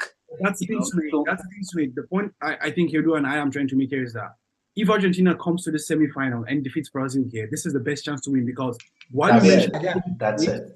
Yeah. while you mention all those names, Sweet, you yourself know that Argentina was never a good team. They were a team Yeah. that No. players. They were a team that had standout players everywhere. Exactly. But they were never a team. But for the first time, you can see that, yeah, okay, obviously RDP is not as good as Mascherano is, the center backs weren't as good as, we had Gabriel Hands, we had the likes of even to some extent, what's it called? The other guy, Maxwell. Exactly, you had Maxwell, we had Sergio Aguero, we had lots of players there, like, even Higuain and all that, even if Higuain is a controversial name, but they were all good in their own individual sense, Yeah. but not as a collective. Yeah. It still depended on Messi to make it work. It was always, Exactly. it Now was it's all on just, Now there's a sense I mean, of a real team. exactly, just how we talk about Portugal Cristiano thing, there was this Messi Argentina thing. Messi had to carry, Cristiano had to carry, and now it's looking the other way around. The whole team just flocks to Messi and just they want him to win, and it's like a cult, but I think they will get results, which is Man sad. just called Argentina national team a cult, but yeah, it is what it is. All the Go to national Brazil. teams probably feel like cults. Let's be Neymar honest. and Brazil. I really want Neymar to win for Brazil. Like, I mean, I don't like Oh. Brazil that much, but I want Neymar to win it. I mean, I Come don't care on, if come on. he win for Papa, Man has been disrespected for too long. This is really his want crowning Neymar moment. to win, honestly, because that's the thing to me. Like Neymar has, I mean, obviously he brought a lot of shit on himself as well. But Yeah. man, the man has gone through a lot of garbage, criticism, and what is not.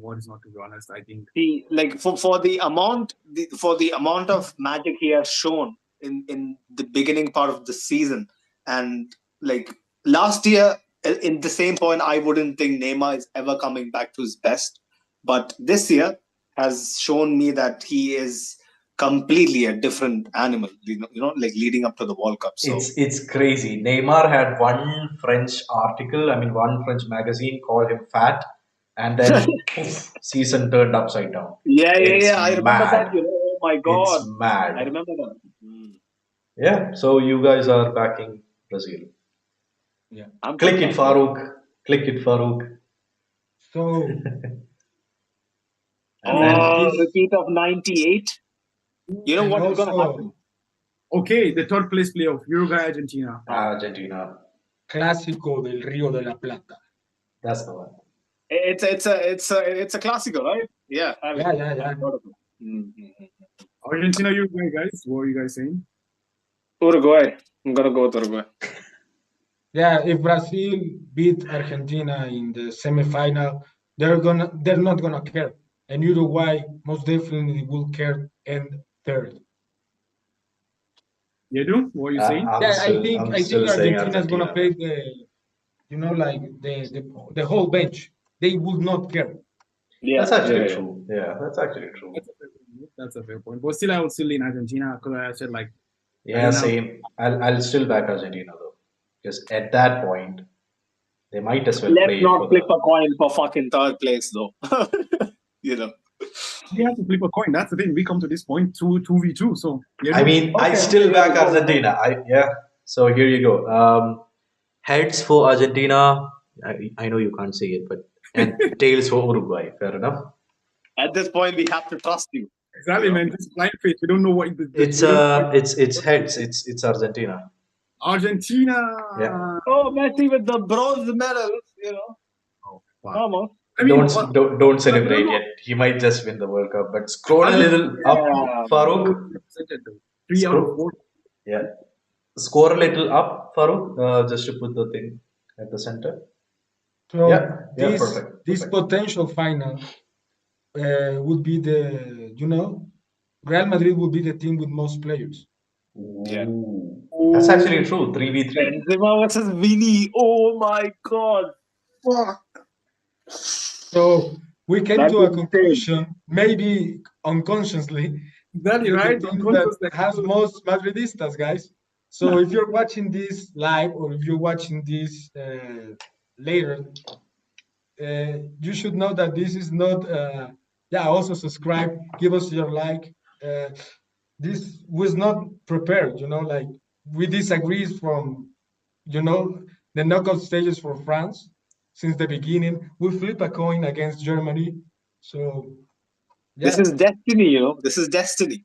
this is Benzema versus destiny. Vinicius. Bro. Like this final was probably the peak for our Zidane. Yeah. I don't remember watching that game live, to be honest. I don't But remember. I've watched back the entire game and I've I watched it as well, but I don't remember a player doing that. Like I was rooting for Ronaldo, the OG Ronaldo, Yeah. and they this poisoned whole him. From what I've read, they poisoned him. Yeah, Il Fenomeno had food poisoning, apparently, according to he rumors. was like with insane fever and something like that. He had fits, what is the sophisticated term for fits, Yadu? I don't know anything. Like, Anyway, anxiety attacks, basically. Yeah. Fenomeno had anxiety attacks less than 24 hours before the World Cup final. It was that bad. That's why he was literally walking. I've seen the game. He was literally walking. So France has dirty tactics, bro. If it comes down to that, France win fair and square. fair and square. Bro, come on. Let's be honest. But yeah, like if this matchup becomes true, I would say it is 50-50. It can go either way. I don't see a clear winner. I'm gonna back Brazil, of course, but I don't see a clear winner. Yeah, I'm with you. Like I would most definitely like to back Brazil,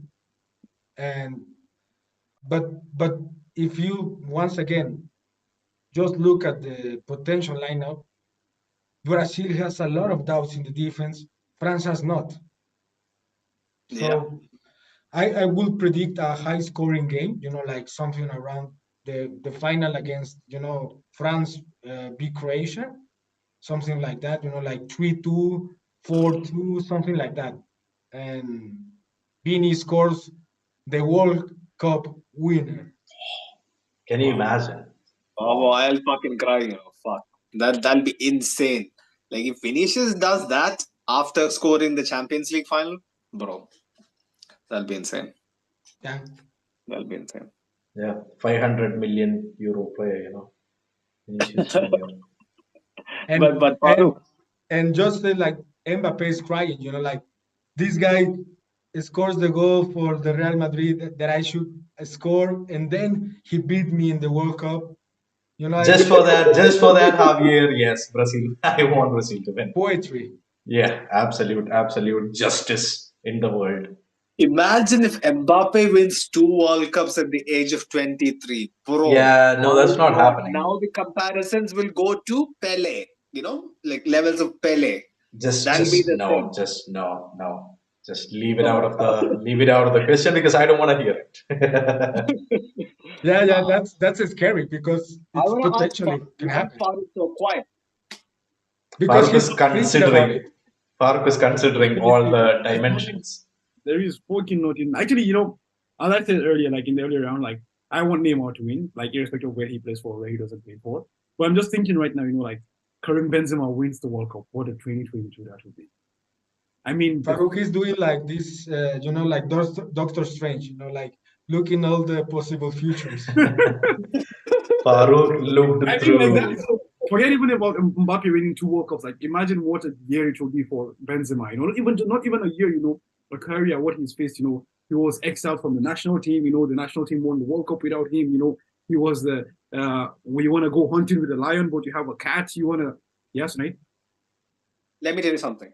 If Vinicius wins it, it'll be better for him in his career. Because if Benzema wins this World Cup, and like going by the evidence he has had, like the first 2 months, it wasn't great. Injuries, anything. Yeah. But if Vinicius wins the World Cup, he has a real chance for winning the Ballon d'Or next season. That's my opinion. Don't you think that he might have a real chance? Real chance. No, he'll be the second candidate. He will compare directly with Neymar. And that matchup will end and whoever's go further in the Champions League. No. Whoever votes for them. So then it's a Ballon d'Or is a popularity contest. So it's Then all Neymar's gonna win. exactly. He plays in France. It's all I French. wouldn't be mad with Neymar winning, but I want Vinicius to win. Come on. It's French journalists voting, Sinead. I mean, there's if Brazil win it. they're not that biased, like they don't put Mbappe that high. That there's a reason to that because he's rinsing them dry. He's putting their money in a washing machine and then calling it a day. So that's a different case altogether. So yeah, That's true.